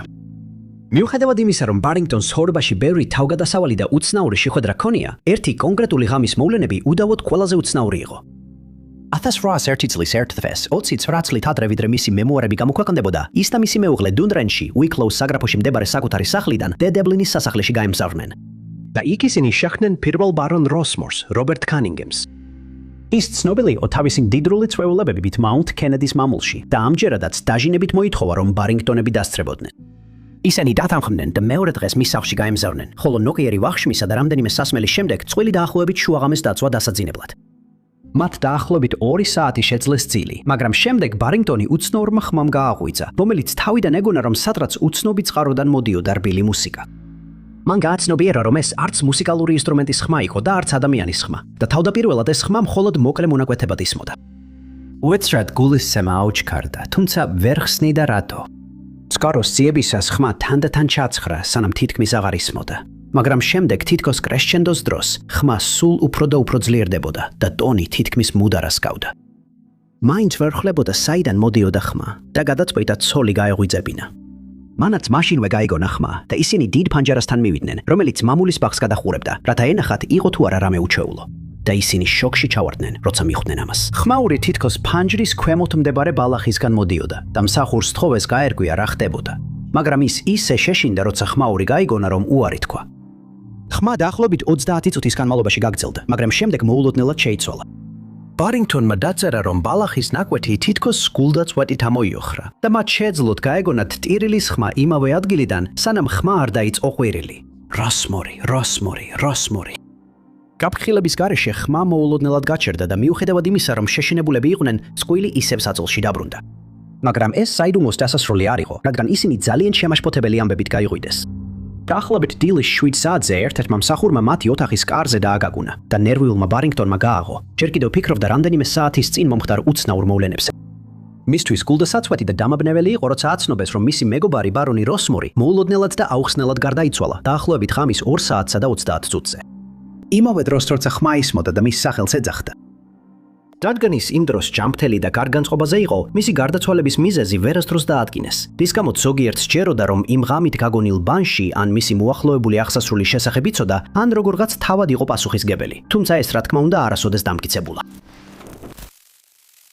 ჩვეულებრივ, როცა ვინმე სხვას წევლას უგზავნის, ეს ხდება ბოროტების, შურისძიების ან უბრალოდ ავგანწყობის გამო. მაგრამ ჯან ნიუტონის შემთხვევაში მან მსგავსი განცხადება გააკეთა იმისთვის, რომ დაემტკიცებინა თავისი უდანაშაულობა დანაშაულში, რომელიც არ ჩაუდენია. ნიუტონი გაერთიანებული სამეფოს ველსიდან იყო და 1819 წელს ის მონტგომერის ქალაქში გაემგზავრა, რათა დაეწყო მუშაობა მოურავად ქვრივისა და მისი ქალიშვილისთვის, რომლებიც იმ რეგიონში ფერმაში ცხოვრობდნენ. ეს ტიტული ნიშნავდა, რომ ის პასუხისმგებელი იქნებოდა ფერმის ზოგად მართვაზე, იქ დასაქმებული მუშების ზედამხედველობაზე და იმაზე, რომ ქვრივისა და მისი ქალიშვილის ფინანსური საჭიროებები დაკმაყოფილებული ყოფილიყო. მან დიდი ენთუზიაზმით დაიწყო მუშაობა და ყველას თქმით ძალიან მშრომელი ადამიანი იყო. ის თითქმის მთელ დროს ფერმაში ატარებდა და ძალიან იშვიათად მიდიოდა ქალაქში. რაც იმას ნიშნავდა, რომ მეგობრების შესაძენად ძალიან ცოტა დრო ჰქონდა, თუმცა არც ინტერესი გამოუჩენია ამის მიმართ. ზოგჯერ ის მიდიოდა ბაზრობებზე, სადაც პროდუქტებს ყიდულობდა და ყიდდა, ხოლო ყოველ კვირა მას ადგილობრივ ეკლესიაში ხედავდნენ. მალე ამ რაიონის მცხოვრებლებში ნიუტონის მიმართ ცნობის მოყვარეობა გაჩნდა და განსაკუთრებით ორი კაცი მის ყოფნას საზოგადოებაში ცუდად შეხვდა. ერთ-ერთი მათგანი იმ შემთხვევაში უნდა დაეკავებინა ფერმა, თუ ქვრივი ვერ შეძლებდა მის ფინანსურ წარმატებად გადაქცევას. მაგრამ ნიუტონის შრომის მოყვარეობამ და ფინანსურმა წარმატებამ მისი შანსები გაანადგურა. მეორე კაცი ქვრივის ქალიშვილზე იყო შეყვარებული და სურდა ხელი ეთხოვა მისთვის, მაგრამ მალე გაიგო, რომ მას ნიუტონის მიმართ გაუჩნდა გრძნობები. ორივე ამ კაცმა ნიუტონის მიმართ ბოღმა გაუჩნდათ და გადაწყვიტეს როგორმე უნდა გაეშორებინათ იგი. მათ ბოროტი გეგმა შეადგინეს და პოლიციას მიადგნენ, რათაც სრულ განცხადება შეეტანათ, სადაც განაცხადეს, რომ ნიუტონი გზის ყაჩაღი იყო. რადგან ორივე კაცი საზოგადოების პატივსაცემი წევრი იყო, პოლიციამ მათ სიტყვას დაუჯერა და მალევე ნიუტონი დააგავეს. მან აუხსნა, რომ ესეთი დანაშაულის შადენის საჭიროება არ ჰქონდა, რადგან ფინანსურად კარგად იყო, მაგრამ მისი თხოვნები ყურად არავინ იყო. ის დააპატიმრეს და სასამართლოზე ორივე მის წინააღმდეგ მისცა ჩვენება. მათ კიდევ ერთხელ გაიმეორეს, რომ ეჭვი არ ეპარებოდათ, ნიუტონი გზაზე ყაჩაღობას ნამდვილად ჩადიოდა და რადგან ბრალდებულს იურიდიული დამცრელი არ ყავდა, მას ძალიან მცირე შანსი ჰქონდა, რომ ციხეს ან უარესს გადარჩენოდა.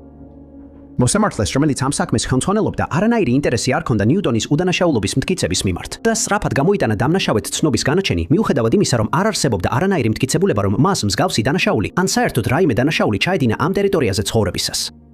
როდესაც მისი ბედი უკვე გადაწყვეტილი იყო, მოსამართლემ ნიუტონს კითხა, ჰქონდა თუ არა რამე სათქმელი საჭილის გამოცხადებამდე. რაზეც მან უპასუხა, რომ თავისი უდანაშაულობის დასამტკიცებლად მისი გარდაცვალებიდან პირველი 12 თვის განმავლობაში საფლავზე ბალახი არ ამოვიდოდა.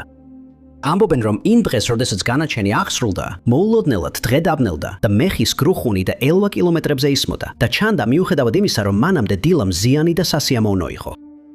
ზოგი ადამიანი ფიქრობდა, რომ სამყაროს დასასრული დადგა. სხვები კი ნიუტონის წინასწარმეტყველება გაიხსენეს და დარწმუნდნენ, რომ ის მართლაც უდანაშაულო იყო, თუმცა უკვე ძალიან გვიანი იყო. ამბობენ, რომ მისი ორი ბრაუმდებლის ცხოვრება ამის შემდეგ უკუღმა წავიდა. ერთი ალკოჰოლიკი გახდა, ხოლო მეორე უცნობი მიზეზით ნელ-ნელა ჩაქრა. აღნიშნულია, რომ ნიუტონის საფლავზე 65 წლის განმავლობაში ბალახი არ ამოსულა, ხოლო როცა ამოვიდა, ჯვრის ფორმით ამოვიდა.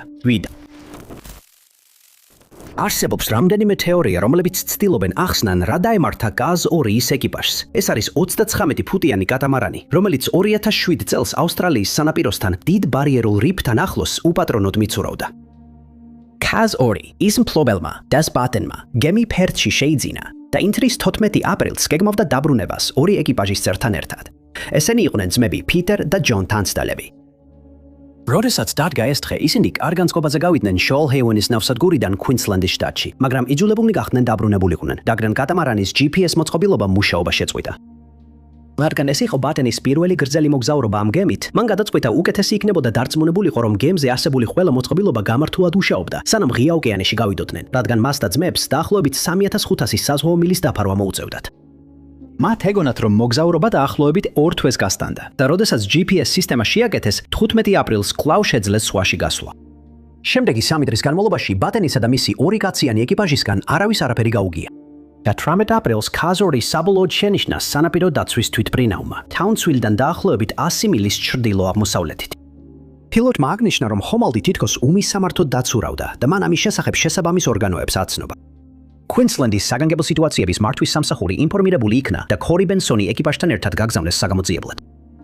ის პირველი ავიდა კატამარანზე და რაც ბორტზე ნახა, გაოცებული დატოვა. სასეირნო ნავის იალქნები დახეული იყო, ძრავი კი ისე მუშაობდა და უმოქმედოდ იყო დატოვებული, რაც კორი ბენსონს უცნაურად მოეჩვენა, რადგან გემბანზე არავინ იყო. როცა გემბანის ქვემოთ ჩავიდა, კიდევ უფრო დაიბნა, რადგან ეკიპაჟის არც ერთი წევრი ბორტზე არ იყო. უცნაურია, მაგრამ ვიღაცამ სასადილო მაგიდაზე დაუმთავრებელი კავის ჩიქა და გაზეთი დატოვა. გაზეთის რამდენიმე გვერდი იატაკზე იყო დახრილი. მახლობლად მდებარე სკამზე მან იპოვა სამივე კაცის ტანსაცმლის ნივთები და შენიშნა, რომ ისინი ერთგროვად იყო შეკრული და ასე დატოვებული. როგორც ჩანს, კაცებს არ ჰქონდათ მიზეზი, რომ გემი მიეტოვებინათ, რადგან ის მუშაობდა და მათ საკმარისი საკვები და წყალი ჰქონდათ დარჩენილი მოგზაურობის დარჩენილი ნაწილისთვის. შემდეგ გამოითქვა ვარაუდი, რომ მოხდა ნაკლებად სავარაუდო შემთხვევა, რამაც სამივე კაცის გაუჩინარება გამოიწვია. გამოითქვა ვარაუდი, რომ ერთ-ერთი ძმა თევზაობდა, როცა მისი სათევზაო ძუა კატამარანის პროპელერში გაეჭედა. როდესაც ძუის გამოხსნა სცადა, გემიდან გადავარდა, ხოლო მეორე ძმა მის დასახმარებლად გაემართა. როდესაც ცდილობდა, რომ ის გემზე დაებრუნებინა, თვითონაც გადავარდა გემიდან და ბატენმა შენიშნა, რაც მოხდა. მან სცადა აფრების ჩამოშვება, რათა ეკიპაჟისთვის დაბრუნებულიყო, მაგრამ როცა ქარი მოულოდნელად შეიცვალა, ბუმმა დაარტყა და ისიც ცვალში აღმოჩნდა. უკან დაბრუნება კი ვეღარ შეძლო, რადგან ქაზ 2-ის თრავი ისევ მუშაობდა და გემი სავარაუდოდ უკვე შორს იყო წასული. დაკარგული მამაკაცების ოჯახებს ეჭვი ჰქონდათ, რომ შესაძლოა გემზე ვინმე ავიდა და მათზე თავდასხმა მოხდა, რის შემდეგაც ისინი გაიტაცეს. მაგრამ იმის დამადასტურებელი მტკიცებულების გარეშე, რომ რომელიმე ამ თეორიიდან მართალია, ფრემდე უცნობია რა მოხდა იმ დღეს ქაზ 2-ზე.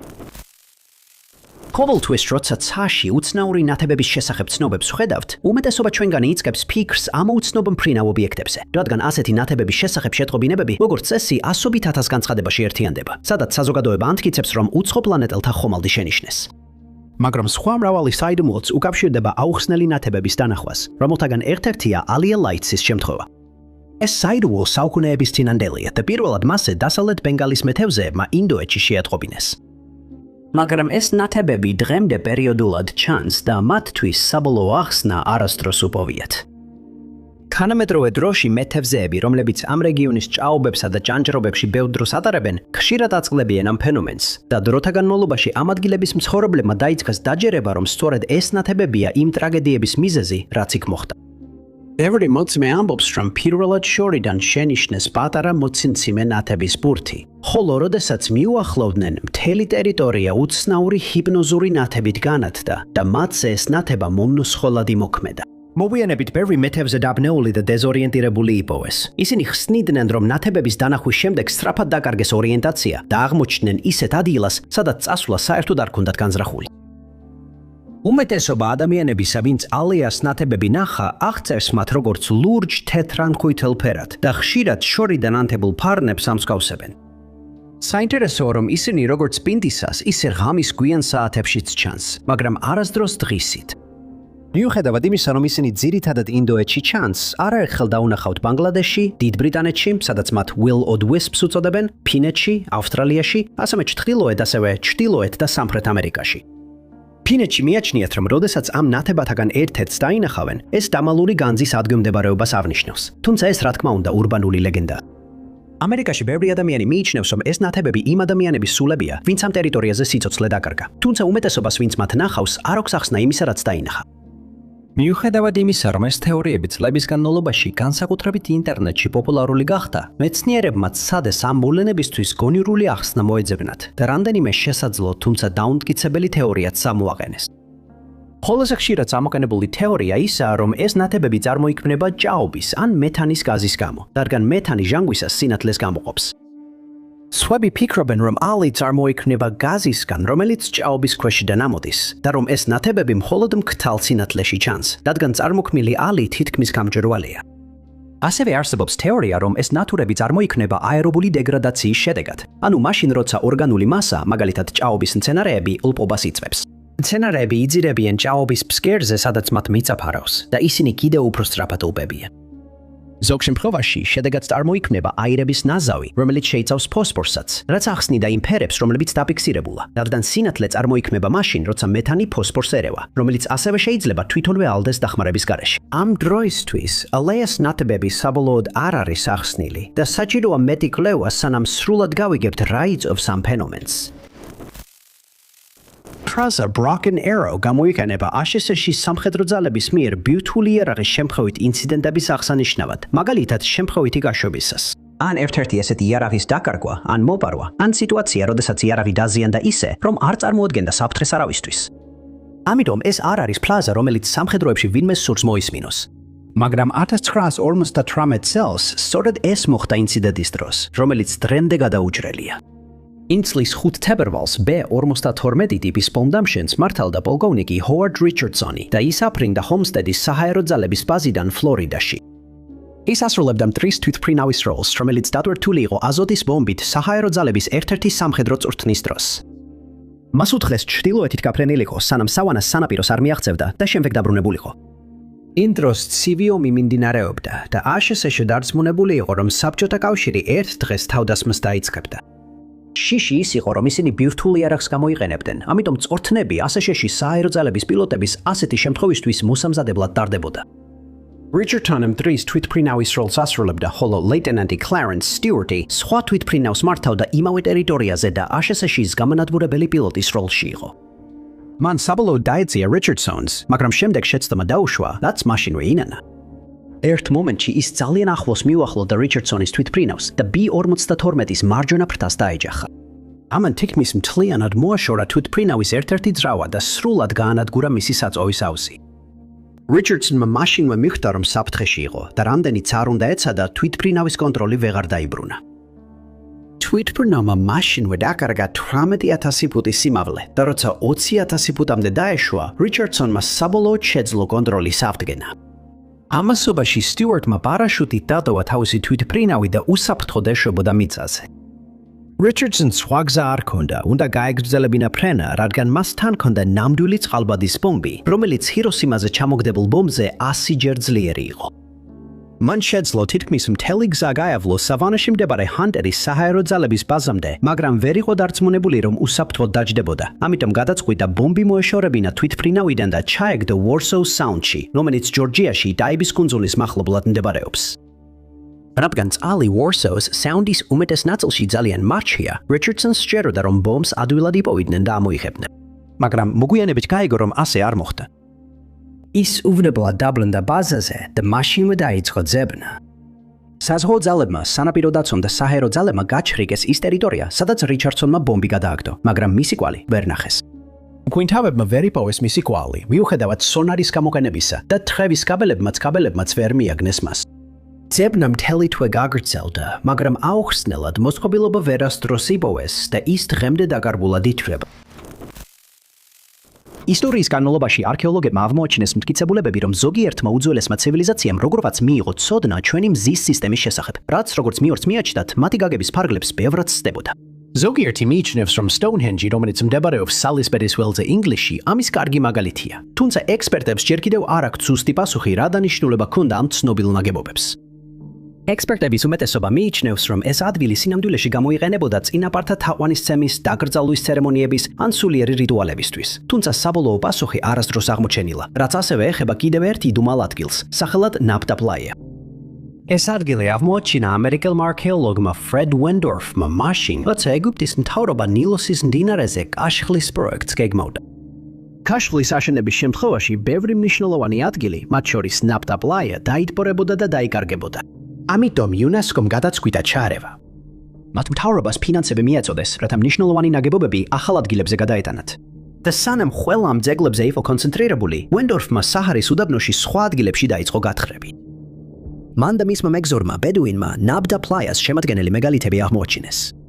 თავდაპირველად მათ ამ ნაგებობებს დიდი მნიშვნელობა არ მიანიჭეს, რადგან ფიქრობდნენ, რომ ისინი ბუნებრივად იყო წარმოქმნილი. მაგრამ უფრო ახლოდან დაკვირვებისას მიხდნენ, რომ მნიშვნელოვანი აღმოჩენა გააკეთეს. ეს უცნაური ქვის წრე ნუბიის უდაბნოში მდებარეობს. დიდი პირამიდებიდან დაახლოებით 700 მილითაა დაშორებული. მიჩნეულია, რომ ის დაახლოებით 7000 წლისაა, რაც ნიშნავს, რომ ეს ერთ-ერთი უძველესი ქველესი ქვის წრე ამ ტიპის, რაც კი ოდესმე აღმოუჩენიათ. Wendorf-მა შემდეგ შენიშნა, რომ ქვები ვარსკვლავებთან იდეალურად იყო გასწორებული და მან არქეოასტრონომიის ექსპერტი მოიწვია. მან აღმოაჩინა, რომ ზოგიერთი ქვა ძალიან დიდი ხნის წინ არქტურუსთან, სირიუსთან და ალფა ცენტავრთან იქნებოდა დასწორებული, ხოლო სხვები თითქოს ორიონის თანავარსკვლავედის ვარსკვლავებთან იყო გასწორებული. ექსპერტები მიიჩნევენ, რომ იგი გამოიყენებოდა ზაფხულისა და ზამთრის მზედგომების წინასწარმეტყველებისთვის და რომ იგი აშენდა მომთაბარე ხალხის ტომის მიერ, რომლებიც ოდესღაც ამ ტერიტორიაზე გადაადგილდებოდნენ. ზოგიერთი ექსპერტი მიიჩნევს, რომ Nabta Playa იყო პირველი მცდელობა, რომელიც ადამიანებმა ოდესმე გააკეთეს მზედგომებისა და მუსონური სეზონის წინასწარმეტყველებისთვის. შემდგომა გათხრებმა ამ ადგილზე გამოავლინა, რომ იქ თხები და სხვა პირუტყვი იყო დამარხული, ხოლო არქეოლოგებმა ასევე აღმოაჩინეს უზარმაზარი ქვა, რომელიც ძროხის ფორმაში იყო გამოკვეთილი. ამიტომ ზოგიერთი ექსპერტი მიიჩნევს, რომ მომთაბარეები, რომლებმაც Nabta Playa ააშენეს, ძროხებს წმინდად მიიჩნევდნენ და შესაძლოა მათ თაყვანსაც სცემდნენ. ათასობით წლის განმავლობაში ადამიანები შეიძლება ცხოვრობდნენ ამ ტერიტორიაზე, სანამ უდაბნო გამოშრობას დაიწყებდა და ისინი იძულებულნი გახდებოდნენ გადასახლებულიყვნენ ამ უცნაური მონუმენტის სტატუებით, რომელიც მოგვიანებით ხელახლა აღმოაჩინეს. თავდაპირველად მათ შეიძლება სადეს ადგილზე დარჩენა სარწყავი სისტემების აშენებით, რომლებიც მაქსიმალურად იყენებდნენ არსებულ წყალს. მაგრამ დროთა განმავლობაში ეს ტერიტორია გახდებოდა მშრალი და საცხოვრებლად უარგისი, რაც აიძულებდა მათ ახალი სახლის ძებნა დაეწყოთ. ეს ადგილი აღინიშნა როგორც პირველი, სადაც სორგოს კვალი ოდესმე აღმოაჩინეს. მცენარის თესლები აღმოაჩინეს უძველესი ქოხების ნაშთებში და მიიჩნევა, რომ ამ თესლებს თანდათანობით მოგზაურებს უცლიდნენ, რომლებმაც ისინი ინდოეთში შეიტანეს. არავინ არის დარწმუნებული, როგორ შეიძინეს ამ მომთაბარე ხალხმა ვარსკვლავების შესახებ ის ცოდნა, რომელიც ნაფტა პლაიაზე ჩანს და ეს საიდუმლო სავარაუდოდ არასდროს გაიხსნება. 1917 წელს რუსეთში მომხდარი რევოლუციის დროს ალექსანდრე კერენსკი მოახერხა ძალაუფლების წარდგმევა ნიკოლოზ მეორესთვის, რომელიც იყო რუსეთის უკანასკნელი იმპერატორი და ცარი ცნობილი რომანოვების დინასტიიდან. როგორც კი ეს მოხდა, კერენსკიმ ბრძანა, რომ ცარი, მისი ცოლი და მათი შვილები ალექსანდრეს სასახლეში ტყვეობაში დაეტოვებინათ. თუმცა მანამდე მან სცადა მათი ინგლისში გაგზავნა, სადაც მეფე ჯორჯ მეხუთემ უარი თქვა მათ ქვეყანაში შეშვებაზე. კერენსკი სხვა გზა აღარ ჰქონდა და გადაწყვიტა ისინი სხვაგან გაეგზავნა. საბოლოოდ კი დობოლსკი აირჩია. მაგრამ მან უზრუნო, რომ ცარი და მისი ოჯახი კარგად იქნებოდნენ მოვლილები, რადგან მათ ნება დართო, გადასახლებამდე მატარებელი თავისი ნივთებით გაევსოთ. განსაცმელთან, საკვებთან და სხვა მარაგებთან ერთად ოჯახმა ჩაალაგა 3 ბროლის ქილა, სავსე ძვირფასეულობითა და სხვა ფასეულობებით ბებით, რომლებიც ცნობის მოყარე თვალებისგან ჰქონდათ დამალული.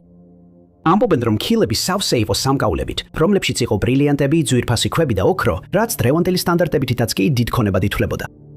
თობოლსკში ჩასვლის შემდეგ ოჯახს ნება დართეს გუბერნატორის სასახლეში ეცხოვრა და ისინი უმეტეს დროს ბერებთან და მონაზმებთან ატარებდნენ. მაგრამ მალე ოქტომბრის რევოლუცია დაიწყო და ოჯახი იძულებული გახდა გადასახლებულიყო, სადაც მათი ცხოვრება მნიშვნელოვნად გართულდა. ეკატერინბურგში გაგზავნილმა პირველმა ჯგუფმა ცარს და მის ოჯახს აცნობა, რომ მათ ბევრად უფრო რთული პირობები ელოდათ, ვიდრე ტობოლსკშიც კი იყვნენ მიჩვეულნი. ამიტომ მათ გადაწყვეტეს დაემალათ თავიანთი ძვირფასეულობა და ქილები გადასცეს იმ მონაზვნებსა და ბერებს, რომლებთანაც ოჯახს მეგობრობა აკავშირებდა. შემდეგ რომანოვები გაემგზავრნენ ეკატერინბურგში, სადაც მათ ტრაგიკული დასასრული ეწიათ. ამ დროს ერთმა ბერმა დამარხა 3 ქილა, რომლებიც მას და მონაზვნებს ჩაბარდათ, მაგრამ მალე ბოლშევიკებმა როგორღაც შეიტყვეს განძის შესახებ და ტობოლსკში ხაგზავნესავნეს. იქ აღნიშნული ბერი ამოიცნეს და აიძულეს განძის ადგილმდებარეობა ეჩვენებინა, მაგრამ მან შეძლო დაეწმუნებინა ისინი, რომ მხოლოდ 1 ქილა იყო დამარხული მის მიერ. ის ამოიღეს და ჩამოართვეს, ხოლო დანარჩენი 2 ქილა მიწაში დარჩა. დღემდე დარჩენილი განძის მაძიებლებისთვის უდიდეს ნადავლად მიიჩნევა და ბერმა სცადა დარჩენილი 2 ქილის პოვნა, მაგრამ უშედეგოდ. მაგრამ ეს არ არის მთელი ცარის დაკარგული განძი. როდესაც საბჭოთაებს ფული გაუთავდათ, მათ დაიწყეს სასახლეებიდან და ეკლესიებიდან შეგროვებული ძვირფასეულობის დასავლელი კოლექციონერებისთვის კაპიტვა. ამ ნივთებში შედიოდა ცარის გვირგვინის ძვირფასეულობა, უკიდურესად ძვირფასი ფაბერჟეს კვერცხები, ცარის ხმალი, რომელშიც რამდენიმე ბრილიანტი იყო, ჰოლანდიური იუბილეს კვერცხი, რომელიც ითვლება ერთ-ერთ საუკეთესოდ, რაც კი ოდესმე ფაბერჟეს შეუქმნი, და ჰორბლის სათავის დიადემა, რომელიც დამზადებულია ოქროსგან, პლატინისგან, საფირონისა და ბრილიანტებისგან. დაკარგული განძი ასევე შეიცავს უზარმაზარ რაოდენობის ოქროს, რომელიც მიიჩნევა, რომ ბაიკალის ტბის ფსკერზე აღმოჩნდა მას შემდეგ, რაც მატარებელი, რომელზეც იგი გადაქონდათ, რელსებიდან გადავიდა და ტბის გაყინულ ზედაპირს ჩაუვარდა, რის შემდეგაც აღარავის უნახავს. მიჩნეულია, რომ მხოლოდ ეს ოქრო დღეს დაახლოებით $50 მილიარდ ფასობს. და ადვილი გასაგებია, რატომ აგრძელებს ეს საიდუმლო განძის მაძიებლების გაღიზიანებას, რომლებიც ვერასდროს მიაგნეს მას. კანადის ნოვა სკოტიაში ემჰერსტის მცხოვრებლებს ძალიან კარგად ახსოვთ ესთერ კოქსის შემთხვევა, რომელმაც 1878 წელს თავის სახლში უცნაური მოვლენების განცდა დაიწყო. და მისი შემთხვევა საბოლოოდ მედიის სენსაციად იქცა და ემჰერსტში ყოველ ოქტომბერს ფესტივალის ჩატარების მიზეზიც გახდა. იმ დროს ესთერ კოქსი 18 წლის იყო და ერთ ღამეს წელს მან და კაცმა სახელად ბობ მაკნეილი გადაწყვიტეს ერთად დრო გაეტარებინათ. ისინი ეტლში ჩასხმენ და დანტრამარის ჭაობისკენ გაემართნენ, სადაც სიტუაცია გაუარესდა. უმეტესობის წყაროების მიხედვით მაკნეილს ერთ მომენტში ესთერის გაძარცვა ჰქონდა გადაწყვეტილი. სხვა წყაროების მიხედვით მან ესთერ შეუტია, მაგრამ როგორც არ უნდა ყოფილიყო, მეორე დღეს ემჰერსტიდან გაიქცა და აღარასოდეს დაბრუნებულა. ბევრი ადამიანი ფიქრობს, რომ სწორედ ამ ტრავმამ გამოიწვია ის აუხსნელი მოვლენები, რომლებიც შემდეგ ესთერის ცხოვრებაში დაიწყო. ერთ ღამეს, როცა ესტერი თავის ოთახში მარტო იყო, საწოლის ქვეშ შენახული ქსოვილების ხუთი თავისით დაიწყო მოძრაობა. ის საწოლის ქვეშიდან გადმოიცია და შემდეგ მოულოდნელად აუხსნელად აიფრინა ჰაერში. და გასაგებია, რომ მან დახმარების ძებნა გადაწყვიტათ. მდგომარეობა მხოლოდ გაუარესდა, როცა ერთ ხამეს მას შეტევის მსგავსი რამ დაემართა, რამაც მისი სხეული აასივა და მან ექიმებსა და მოუდლებს მიმართა. მათ ყველა მოგვიანებით განაცხადეს, რომ ნახეს ძალიან უცნაური მოვლენები, რომელთა ახსნაც ვერ შეძლეს. ჩურჩელი სამზარეულოში ცავისით დაფრინავდა. ესტერის საწოლზე ბალიშები მოძრაობდნენ და ისინი ესმოდათ კაკუნის ხმების სახურავიდან, სარდაფიდან და თითქოს სახლის კედლების შიგნიდანაც კი. როცა ეს შემთხვევები ადგილობრივ გაზეთებში გააშუქეს, მაცხოვრებლები ამ რაიონიდან მასობრივად მიდიოდნენ ესტერის სახლში, იმ იმედით, რომ ამ მოვლენებს საკუთარი თვალით იხილავდნენ. მსახიობმა სახელად ველტერ ჰაბელმა შეიტყო ამ მოვლენების შესახებ და გადაწყვიტა გამოეძიებინა. ის ფიქრობდა, რომ ეს უბრალოდ თარლითობა იყო, რომელსაც ესტერი ატარებდა ქალაქის მოსახლეობაზე და გადაწყვიტა დაემტკიცებინა, რომ ის უბრალო მატყუარა იყო. მაგრამ როცა მიხვდა, რომ ცდებოდა, მოიფიქრა გზა, როგორ იული ფული ეშოვა. ის და ესტერი დაიწყეს მოგზაურობა ნიუ ბრანსვიკში, სადაც მას როგორც სანახაობას წარადგენდნენ, რამაც მხოლოდ უფრო დაამძიმა მისი ფსიქოლოგიური მდგომარეობა. ის დაბრუნდა სახლში და ექიმების მუდმივი მეთვალყურეობის ქვეშ მოექცა და მათგან ერთ-ერთი მაინც ფიქრობდა, რომ ესტერი ყველაფერს იგონებდა. ის ფიქრობდა, რომ თუ მას ფიზიკურად დასჭიდნენ, უცნაური მოვლენები მაშინ ვერ შეწყდებოდა. მაგრამ სახლში მდგომარეობა მხოლოდ გაუარესდა. ესტერის საწოლი იწყებდა რხევას და რამდენიმე შემთხვევაში ის ამბობდა, რომ იღვიძებდა და აღმოაჩენდა, რომ თავის საწოლზე ზევით ლივლიუებდა. შემდეგ სახლში ყველგან პატარა ხანძრები იწყებოდა და ასანთები მოულოდნელად ინთებოდა მაშინ, როცა მათთან ახლოს არავინ იყო. ხალხს დამცინავი ხმების გაგონება დაეწყო, რომლებიც თითქოს არ საიდან მოდიოდა და ესტერმა გადაწყვიტა ცოტა ხნით დაეტოვებინა სახლი. ის მეგობრებთან გადავიდა, რომლებიც შორს არ ცხოვრობდნენ, მაგრამ მალე იგივე მოვლენები მათ სახლშიც დაიწყო. ცეცხლი იწყებოდა, საგნები თავისით მოძრაობდნენ და ერთ ხამეს ოჯახის ბეღელი დაიწვა. ესტერი დააკავეს, რადგან ეჭობდნენ, რომ მან განზრახ ცეცხლი წაუკიდა, მაგრამ მალევე გაათავისუფლეს, რადგან მისი დანაშაულის მტკიცებულება არ არსებობდა. ის საბოლოოდ საკუთარ სახლში დაბრუნდა და დაახლოებით 1 წლის შემდეგ, რაც მოვლენები დაიწყო, ყველაფერი თანდათან გაქრა. 1869 წლის ბოლოსთვის ყველაფერი ნორმალურ მდგომარეობას დაუბრუნდა, მას შემდეგ, რაც ესტერი დიფთერიიდან გამოჯამრთელდა და მისი შემთხვევა არასდროს აუხსნიათ. საბლეთის მაღაროს საგანძური საიდუმლო დაიწყო გენერალ ლიუ უოლასით, რომელიც 1878 წლიდან 1891 წლამდე ახალი მექსიკის ტერიტორიის გუბერნატორი იყო. მას პრეზიდენტ მეჰეიზმა სანტა-ფეში გამგზავრება სთხოვა, სადაც მას დაევალა ტერიტორიაზე კონტროლის დამყარება ლინკოლნის ოლქის ომის შემდეგ. იქ ყოფნისას მან განაცხადა, რომ სანტა-ფეს სასახლეში დოკუმენტი იპოვა, სადაც საუბარი იყო გზაზე მაჰაროსკენ, რომელიც ესპანელთა ჯგუფს 1600-იან წლებში ამერიკელი ინდიელების ტომმა უჩვენა. ამბობდნენ, რომ მაღაროში ოქროს სიმდიდრე ინახებოდა, მაგრამ ადგილობრივი ლეგენდის მიხედვით, მხოლოდ ესპანელებმა იცოდნენ მისი მდებარეობა და ისინი ყველანი დაიღუპნენ ბრძოლაში იმ ტომთან, რომელიც ამ ტერიტორიაზე ცხოვრობდა. მიუხედავად იმისა, რომ დოკუმენტში ზუსტი მდებარეობა არ იყო მითითებული, იქ ეწერა, რომ მაღარო შეიძლებოდა გვადალუპეს მთებში სხვაგანაც ყოფილიყო ნაპოვნი. 1800-იან წლებში ამ ტერიტორიაზე ბევრმა ადამიანმა დაიწყო მაღაროს ძებნა, მაგრამ არც ერთ მათგანს არ გაუმართლა. აპაჩების ბელადმა გერონიმომ დაადასტურა მაღაროს არსებობა და განაცხადა, რომ ეს სავარაუდოდ დასავლეთ სამყაროში ყველაზე მდიდარი ოქროს მაღარო იყო. ერთხელ ოჯახი, რომელიც მთებთან ახლოს მდებარე ფერმაში გადავიდა, შეხვდა აპაჩების ტომის წევრს, რომელიც წყლის ორმოსთან იდგა. როგორც კი ისინი დაინახა, ცხენზე შეხვდა და გაიქცა. და როცა ოჯახმა გამოიკლია ადგილი, წყლის ორმოსთან ოქროს ნატეხი იპოვეს. ამ შემთხვევამ მხოლოდ გააძლიერა ჩორი მაღაროს არსებობის შესახებ და კიდევ უფრო მეტი ადამიანი დაიწყო მისი ძებნა. ერთ-ერთი ადამიანი, ვინც ძებნას შეუერთდა, იყო ბენ საბლეთი. ის მრავალი წლის განმავლობაში ეძებდა საბადოებს დასავლეთში, მას შემდეგ რაც მისი ცოლი გარდაიცვალა და მისი მცდელობები ოჯახის დანარჩენი წევრების უზრუნველყოფისთვის წარუმატებელი აღმოჩნდა. თავდაპირველად მან მთებში ვერაფერი იპოვა და საბოლოოდ ტეხასის ოდესაში გადავიდა. აქ თავიდან მას დასცინოდნენ, რადგან ყოველთვის საბადოს ძიებაში იყო. მაგრამ შემდეგ მისი ბედი მოულოდნელად შეიცვალა. ერთ ხამეს ის დაბრუნდა ქალაქში და გამოაცხადა, რომ ადგილობრივ ბარში ყველა სასმელს უყიდა. მოლწმეები ამბობდნენ, რომ იმ დღიდან მას ყოველთვის ჰქონდა ოქრო და როცა მარაგი ეცურებოდა, რამდენიმე დღით მთებში უჩინარდებოდა. შემდეგ კი ახალი ოქროს მარაგით ბრუნდებოდა. ყოველ ჯერზე მას დაახლოებით $1000 ვერაბულების ოქრო ჰქონდა თან, რაც იმ დროს პატარა ქონებას წარმოადგენდა. უმეტეს ადამიანს 3 წელი უწევდა მუშაობა ამდენის მოსაპოვებლად, მაგრამ საბლეთი რამდენიმე დღეში შეულობდა ამ თანხას. რამდენჯერმე ხალხმა სცადა მისი საიდუმლო ადგილის პოვნა და უკან გახვა, მაგრამ საბლეთი ყოველთვის ახერხებდა მათ მოშორებას და რამდენიმე დღის შემდეგ ისევ ქალაქში ჩნდებოდა. გრძელი მოგზაურობების დროს, რომლებიც 1 ან 2 თვე გრძელდებოდა, ამბობდნენ, რომ საბლეტი ოქროს ეძებდა და შემდეგ თავის ნაპოვნ განძს, სადღაც ქალაქის ახლოს მარხავდა. როცა ფული ეწურებოდა, საბლეტი მიდიოდა თავის სამალავთან და როცა იქ მარაგიც იწურებოდა, უბრალოდ ისევ მიდიოდა მაღაროში და კიდევ იღებდა. ერთხელ ბანკირმა ერთ კაცს გადაუხადა, რომ საბლეტი გაეკონტროლებინა და ენახა სად მალავდა ოქროს, მაგრამ ის კაცი დაბრუნდა და თქვა, რომ ვერ შეძლო მისი თვალთვალი. საბლეტი გარდაიცვალა 1892 წელს და მავაროს მდებარეობის საიდუმლოთან წაიღო. და დღემდე ის აღარ არის უპოვია. გასაოცარია, რამდენი მოჩვენებებით დასახლებული სახლის ისტორია იწყება იმით, რომ ოჯახი გადადის სახლში, რომელსაც თავისი ოცნების სახლად მიიჩნევს. და მერი ვუდსების უცნაური შემთხვევაც, რა თქმა უნდა, დამონაკლისი არ არის. მსხვილი ედ და მერი ვუდსები 1994 წლის დეკემბერში, ვანკუვერში 27 ქუჩაზე მდებარე ახალ სახლში გადავიდნენ თავიანთ 2 ქალიშვილთან ერთად. თავდაპირველად მათ სახლში ცხოვრება მოსწონდათ, მაგრამ დაახლოებით 7 თვის შემდეგ, რაც იქ გადავიდნენ, კოშმარი დაიწყო. პირველი, ვინც სახლში უცნაური მოვლენები შეამჩნია, მერი იყო. მენეც უთხრა, რომ შუაღამით მუსიკალური ყუთის ხმა ესმოდა და როცა შეამოწმა, ხმა მის ოფისამდე მიიყვანა. მაგრამ როცა შიგნით შევიდა, მუსიკა უცებ შეწოდა და უთი ვეღარ იბოვა. იგივე სიმღერას კიდევ ბევრჯერ გაიგონებდა, მაგრამ მის წყაროს ვერასდროს მიაგნო. ერთ დღეს კი, როცა ედი თავის ოფისში იყო და კარი დახურული ჰქონდა, შენიშნა, რომ ვიღაც კარის სახელოს ეთამაშებოდა. იგი იფიქრა, რომ ეს მისი ქალიშვილებიდან ერთ-ერთი იყო, რომელიც ხუმრობას ცდილობდა და გადაწყვიტა თავადაც გაეკეთებინა ხრიგი მისთვის.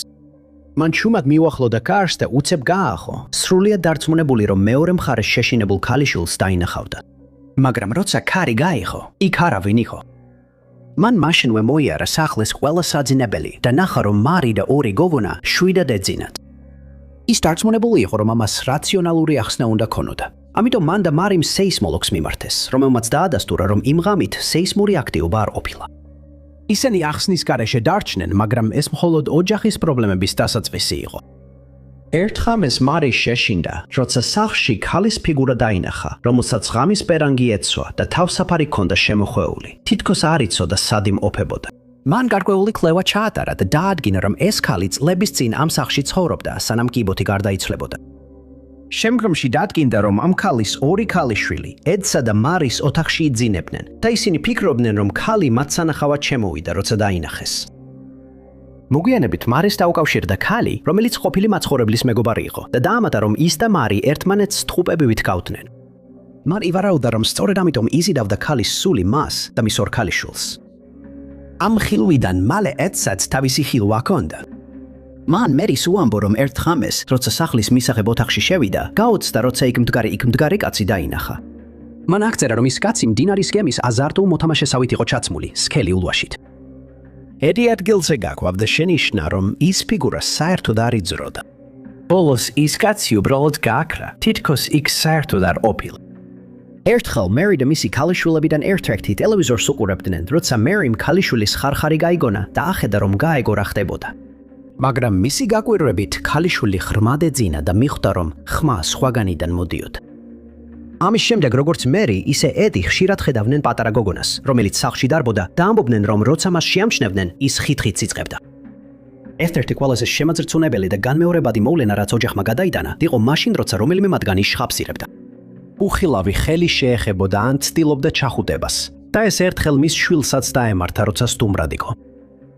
ამ მოვლენებს მოჰყვა ავეჯის თავისით გადაადგილება და საგნების ჰაერში აუხსნელად ლევლოვი. Paranormალური მოვლენების ექსპერტმა გამოიკვლია ეს საკუთრება და დაასკვნა, რომ ამ მოვლენებს ბუნებრივი ახსნა არ ჰქონდა და ისინი დღემდე აუხსნელია. מחვილების გამოჯადვაზე რომ საუბრობთ, ნებისმიერი კვალიფიციური მჭედელი დაგიდასტურებთ, რომ რაც უფრო მაღალია ფოლადში ნახშირბადის შემცველობა, მით უფრო ძლიერი ხდება იარაღი მისი გამაგრების შემდეგ. თანამედროვე დროში ესეთი ტიპის ფოლადი ჩვეულებრივი რამაა და უმაღლესი ხარისხის מחვილების უმეტესობა მაღალი ნახშირბადის შემცველობის მასალით მზადდება. მაგრამ იმ დროს, როცა ვიკინგები სამყაროს იკვლევდნენ, ნახშირბადოვანი ფოლადი ძალიან იშვიათი იყო, თუ საერთოდ შესაძლებელი იყო მის მიმოპოვება, რაც ულპერტის מחვილების საიდუმლოს კიდევ უფრო ამოუცნობს ხდის. ევროპაში არქეოლოგებმა წლების განმავლობაში ათეულობით ასეთი მახვილი აღმოაჩინეს, მაგრამ ექსპერტები დღემდე ვერ მიუახლოვდნენ იმ საიდუმლოს ამოხსნას, თუ როგორ მზადდებოდა ისინი. მახვილების დასამზადებლად გამოყენებული ფოლადი უმაღლესი ხარისხისაა, რაც იმ დროს შეუძლებელი უნდა ყოფილიყო.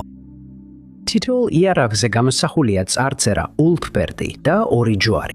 და მიუხედავად იმისა, რომ ბევრი ხალბი ნიმუშია შექმნილი, ნამდვილი ექსპერტი ადვილად არჩევს ნამდვილ ხალბისგან.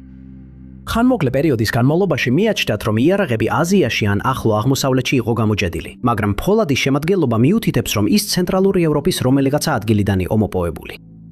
Მახვილები ჩვენი წელთაღრიცხვის დაახლოებით 800-დან 1000 ლამდე თარიღდება. იმავე პერიოდში, როდესაც ახლო აღმოსავლეთში დამასკოს ფოლადი მზადდებოდა. მიუხედავად იმისა, რომ ორივე ტიპის ფოლადი მაღალი ნახშირბადის შემცველობით გამოირჩევა, მიაჩნიათ, რომ მათი შემქმნელები ერთმანეთს არც შეხვედრიან და არც გამოცდილება გაუზიარებიათ. თუ იმ დროის სხვა მახვილებს შევადარებთ, ულფბერტის მახვილებს ნახშირბადის შემცველობა საშუალოზე დაახლოებით 3-ჯერ მეტი აქვს. ისინი ასევე ბევრად უფრო მსუბუქი იყო იმ დროის ჩვეულებრივ მახვილებთან შედარებით და ნებისმიერ ადამიანს ბრძოლაში უპირატესობას მისცემდა, თუ მათ სწორად ხმარებაში იყო გაწვრთნილი. გარდა ამისა, ულფბერტის მახვილებში წიდისა და მინარევების არარსებობა ისტორიკოსებს გაოცებულს ტოვებს. ხანგრძლივი დროის განმავლობაში მიაჩნდათ, რომ ფოლადიდან ციდის მოსაშორებელი პროცესები მხოლოდ ინდუსტრიული რევოლუციის დროს გაჩნდა, მაგრამ ვიკინგებმა როგორღაც ეს უნარი საუკუნეებით ადრე აითვისეს. ერთ მომენტში ექსპერტმა ჯედელმა სახელად რიჩარდ ფურერმა გადაწყვიტა, რომ ერთ-ერთი ასეთი მახვილი თანამედროვე დანადგარებითა და ტექნოლოგიებით გამოიყვანა და მოგვიანებით განაცხადა, რომ ეს იყო ყველაზე რთული მახვილი, რაც კი ოდესმე შეუქმნია. მას შემდეგ გამოითქო მოსაზრება, რომ ვიკინგი მჭედლები ასევე ალქიმიკოსებიც იყვნენ, რადგან როგორღაც მოახერხეს მაღალი ნახშირბადის შემცველი მასალების ჩართვა იმ ფოლადში, რომელსაც ამ მახვილების დასამზადებლად იყენებდნენ. რაღაც ისეთი, რაც იმ დროს შეუძლებელი უნდა ყოფილიყო, რადგან სამჭედლო, რომელსაც იყენებდნენ, მინიმუმ 3000 ფარენჰაიტამდე უნდა გაეცხელებინათ. მას შემდეგ, რაც მასალა მოლეკულურ დონეზე შეერწყმებოდა, წარმოიქმნებოდა კარბიდის ნანომილაკები, რაც მახვილებს იმ პერიოდის ნებისმიერ სხვა მახვილზე ძლიერს ხდიდა, შემოტანილი ნახშირბადის წყალობით. ეხლა უკვე ზუსტად ვიცით, რომ ულფბერტის მახვილების დასამზადებლად გამოყენებული ფოლადი აღმოსავლეთიდან არ იყო მოტანილი, რადგან მათში მანგანუმი აღმოაჩინეს, ხოლო მახვილების დამცავი ნაწილი დამზადებული იყო რკინისგან, რომელიც არსენიკს შეიცავდა. და მიიჩნევა, რომ ისინი ევროპაში სხვა ადგილიდან იყო მოტანილი. არსებობს ვარაუდი, რომ ეს სამჭედლოები გერმანიის ტრაუნუსის რეგიონში მდებარეობდა. და ცნობილია, რომ იმ პერიოდში იმ ტერიტორიაზე მცხოვრები ბერები ასევე აწარმოებდნენ ხმლებს, მაგრამ მათ ჩანაწერებში ულფბერტის ხმლების შესახებ არაფერია ნათქვამი და საიდუმლოდ რჩება, თუ როგორ მზადდებოდა ისინი. დღესდღეობით ნათურებს დიდ ყურადღებას არ ვაქცევთ, სანამ ერთი აბდა გჭირდება შესაცვლელად და ისინი ჩვენი ყოველდღიური ცხოვრების ჩვეულებრივი ნივთია. მაგრამ 2000 წლის წინ ესეთი გამოგონება არავის აზრადაც კი არ მოსვლია. ან ასე ეგონათ, სანამ დენდერას ფრესკა არ აღმოაჩინეს. დენდერას კომპლექსი მდებარეობს დაახლოებით 40 მილის დაშორებით ლუქსორიდან ეგვიპტეში და დღემდე ერთ-ერთ საუკეთესოდ შემონახულ ძველ ეგვიპტურ საკურთხეველთა ადგილად ითვლება, რაც კი ოდესმე აღმოუჩენიათ. მისი ტაძარი აშენდა პტოლემეების და რომის ეპოქაში, ჰათჰორის, ნაყოფიერების, დედობის, სიხარულის, მუსიკისა და სილამაზის ქალღმერთის პატივსაცემად. ამ ტაძრის ქვეშ არქეოლოგებმა აღმოაჩინეს 3 ქვის რელიეფი, რომელთაგან ერთ-ერთზე გამოსახულია რაღაც ისეთი, რომლის ახსნაც დღემდე ვერავინ შეძლო. ეს გამოსახულება საოცრად გავს თანამედროვე ნათურას, ან მის ადრეულ ვერსიას, გამაც ისტორიკოსები დაბნეულობაში ჩააგდო. ნათურაში გამოსახულია გველი, რომელიც ქვემოთ ლოტოსის ხოველთან მიდის, სწორედ იმ ადგილას, სადაც თანამედროვე ნათურას სოკეტი ექნებოდა.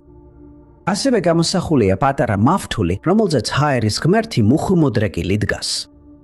გველის ფიგურები დაკავშირებულია ორხელა ჯედის ცვეთთან, რომელიც ნათურასთან ახლოს მდებარეობს, და ფრესკაზე ასევე გამოსახულია ბაბუინი, რომელსაც 2 დანა უჭიროს. ზოგიერთი ექსპერტი მიიჩნევს, რომ გველები ნათურის სპირალს ასახავს, ხოლო სვეტი მისი იზოლატორი იყო. რაც შეეხება ბაბუინს, მიიჩნევა, რომ ის იგივე დანიშნულებას ასრულებს, როგორც თანამედროვე გამაფრთხილებელი ნიშნები, რათა ყველას, ვინც ფრესკას ნახავდა, სცოდნოდა, რომ მოწყობილობის დაუდევრად შეხების ან გამოყენების შემთხვევაში ისინი სერიოზულად დაშელდებოდნენ, ან კიდევ უარესი შეიძლება რამე ცუდი დამართოდათ. გარდა ამისა, მიიჩნევა, რომ ეს ფრესკა უბრალოდ ტაძარში არ შეუქმნიათ, არამედ მის ამოკვეთამდე სპეციალური მზადება ჩატარდა. შენობის დანარჩენი ნაწილი ქვიშაქვითაა აშენებული, მაგრამ სპეციალურად დაამონტაჟეს დიდი კირქვის ბლოკი, სანამ მასზე ფრესკას ამოკვეთნენ. დამაც არქეოლოგები და ექსპერტები დაარწმუნა, რომ ამ ნათურას რაღაც რელიგიური მნიშვნელობა ჰქონდა. ჯერი სვეტზე, რომელიც სიმტკიცის, გამძლეობისა და ღმერთ ოსირისის აღდგომის სიმბოლოდ გამოიყენებოდა, მკვლევრებმა აღმოაჩინეს წარწერები, რომლებიც გამძლეობასა და სიმტკიცეს აღნიშნავდა. მიუხედავად იმისა, რომ ამ სიტყვების მნიშვნელობა ცნობილია, სვეტის წარმოშობა კვლავ საიდუმლოდ რჩება.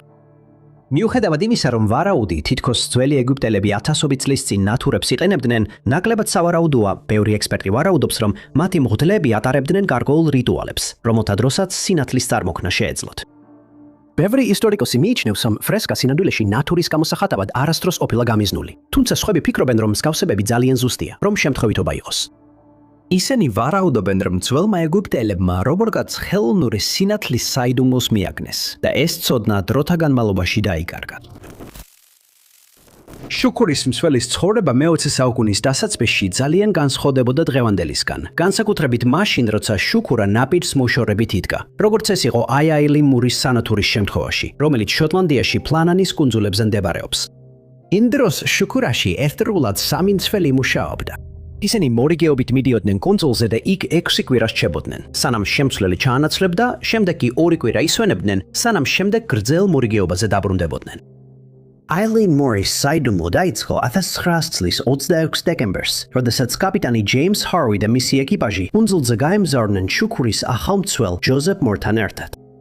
ისინი უნდა დაეტოვებინათ იგი და თან წაიყვანათ 3-დან ერთ-ერთი მცველი, რომელსაც მორიგეობა უკვე დასრულებული ჰქონდა. მაგრამ გამგზავრებამდე ჰარვი უკვე მოუსვენრობას გრძნობდა. შორიდან შუქურა სრულიად მიტოვებულად გამოიყურებოდა და კუნძულის ნაპირზე როგორც წესი მათ დასახვედრად მოსული არავინ ჩანდა. როცა მივიდნენ, ჰარვიმ საყვირი ჩააბერა, რომ შუქურის მცველის ყურადღება მიექცია, მაგრამ არავინ გამოვიდა მათ შესახვედრად. შემდეგ მან მურს უთხრა, რომ ნავით კუნძულზე გადასულიყო და მოეხსენებინა რას იპოვიდა იქ. როგორც კი ხმელეთზე გადავიდა, მას მოუწია გრძელი ქვის კიბეების ავლა შუქურის საძირკვლამდე მისასვლელად, რაც მან უკვე რამდენჯერმე გააკეთა ადრე, მაგრამ ამჯერად როგორც ცავად ამბობდა, ყველაფერი ძალიან განსხვავებულად იგრძნო. როგორც კი კიბეზე ასვლა დაიწყო, საშინელი შიშის გრძნობა დაეუფლა და როდესაც შენობას მიუახლოვდა, გაოცებული დარჩა, რომ კარი დაუკეტეტავი იყო. ის შევიდა შესასვლელ დარბაზში და მაშინვე შენიშნა, რომ 3 შუქურის დარაჯის წყალგაუმტარი პალტოები მათ ჩვეულ ადგილას აღარ იყო. სამზარეულოში მან იპოვა გორდზე გადაკერავებული სკამი და ნახევრად შეჭმული საჭმელი. მისთვის ეს ისე ჩანდა, თითქოს ვიღაცა ვახშმობდა, მაგრამ უცნობი მიზეზის გამო ადგომა მოუხდა და ამ დროს სკამი გადმოაგდო. ის ასევე გაკურვებული დარჩა, როცა აღმოაჩინა, რომ სამზარეულოს კედელზე ჩამოკიდებული საათი აღარ მუშაობდა, რაც ძალიან უცნაური იყო, რადგან მცველებს სწორედ ამ საათზე უნდა დაეყრდნოთ იმის გასაგებად, თუ რამდენ ხინი იხუნეთ, თუ ემხანს იყვნენ იქ. შუქურის დანარჩენი ნაწილიც გაჩხრიკეს, მაგრამ 3 კაცის კვალი ვერ იპოვეს. მურმა ეს ჰარვის აცნობა, რომელმაც შემდეგ ბრძანა, რომ მთელი კუნძული დაეთვალიერებინათ. მისმა ეკიპაჟმა კუნძულის ყოველი სანტიმეტრი გაჩხრიკა, მაგრამ დაკარგული მამაკაცების კვალი ვერ იპოვეს. ჰარვიმ დაუგოვნებლად აცნობა ეს შემთხვევა ჩრდილოეთის შუქურის საბჭოს შტაბ-ბინას ტელეგრამით და აღნიშნა, რომ მისი აზრით 3 დარაჯი დაახლოებით 2 კვირაა დაკარგული იყო. მან დაამატა, რომ სავარაუდოდ ისინი ძლიერ შტორმს გადააწყდნენ და კუნძულიდან სხვაში წაიღო ტალღა, რის შემდეგაც აღარავის უნახავს ისინი. ან უბედური შემთხვევა მოხდა მაშინ, როცა ისინი ცდილობდნენ კლდეებთან ახლოს ამწე დაემაგრებინათ. მან უბრძანა 3 კაცს, მათ შორის მურს, დაჩენილიყვნენ კუნძულზე და შუქურა ანთებული შეენარჩუნებინათ მანამ, სანამ რობერტ მურჰედი, ჩრდილოეთის შუქურის საბჭოს ხელმძღვანელი, კუნძულზე არ ჩავა. ის პირადად იცნობდა ამ 3 კაცს, რადგან თავად ჰყავდა ისინი აყვანილი. მან იპოვა ჟურნალი, სადაც აღწერილი იყო კუნძულზე არნახული ძლიერი ქარები. ესევე აღწერილი იყო, რომ მთავარი მეთვალყურე უჩვეულოდ ჩუმი იყო, ხოლო მისი ასისტენტი ტიროდა. ამ ყველაფერს ახსნა არასდროს მიეცა და აილენ მურის საიდუმლო დღემდე ამოუხსნელია. დიდი მადლობა, რომ უყურეთ. თუ ეს ვიდეო მოგეწონათ, აუცილებლად დააჭირეთ მოწონების ღილაკს. ასევე არ დაგავიწყდეთ გამოიწეროთ არხი და დააჭიროთ შეტყობინების ზარს, რომ არ გამოტოვოთ ჩვენი მომავალი ვიდეოები. მე ვარ Top 5 Unknowns და შემდეგ ვიდეოში ისევ შეგხვდებით.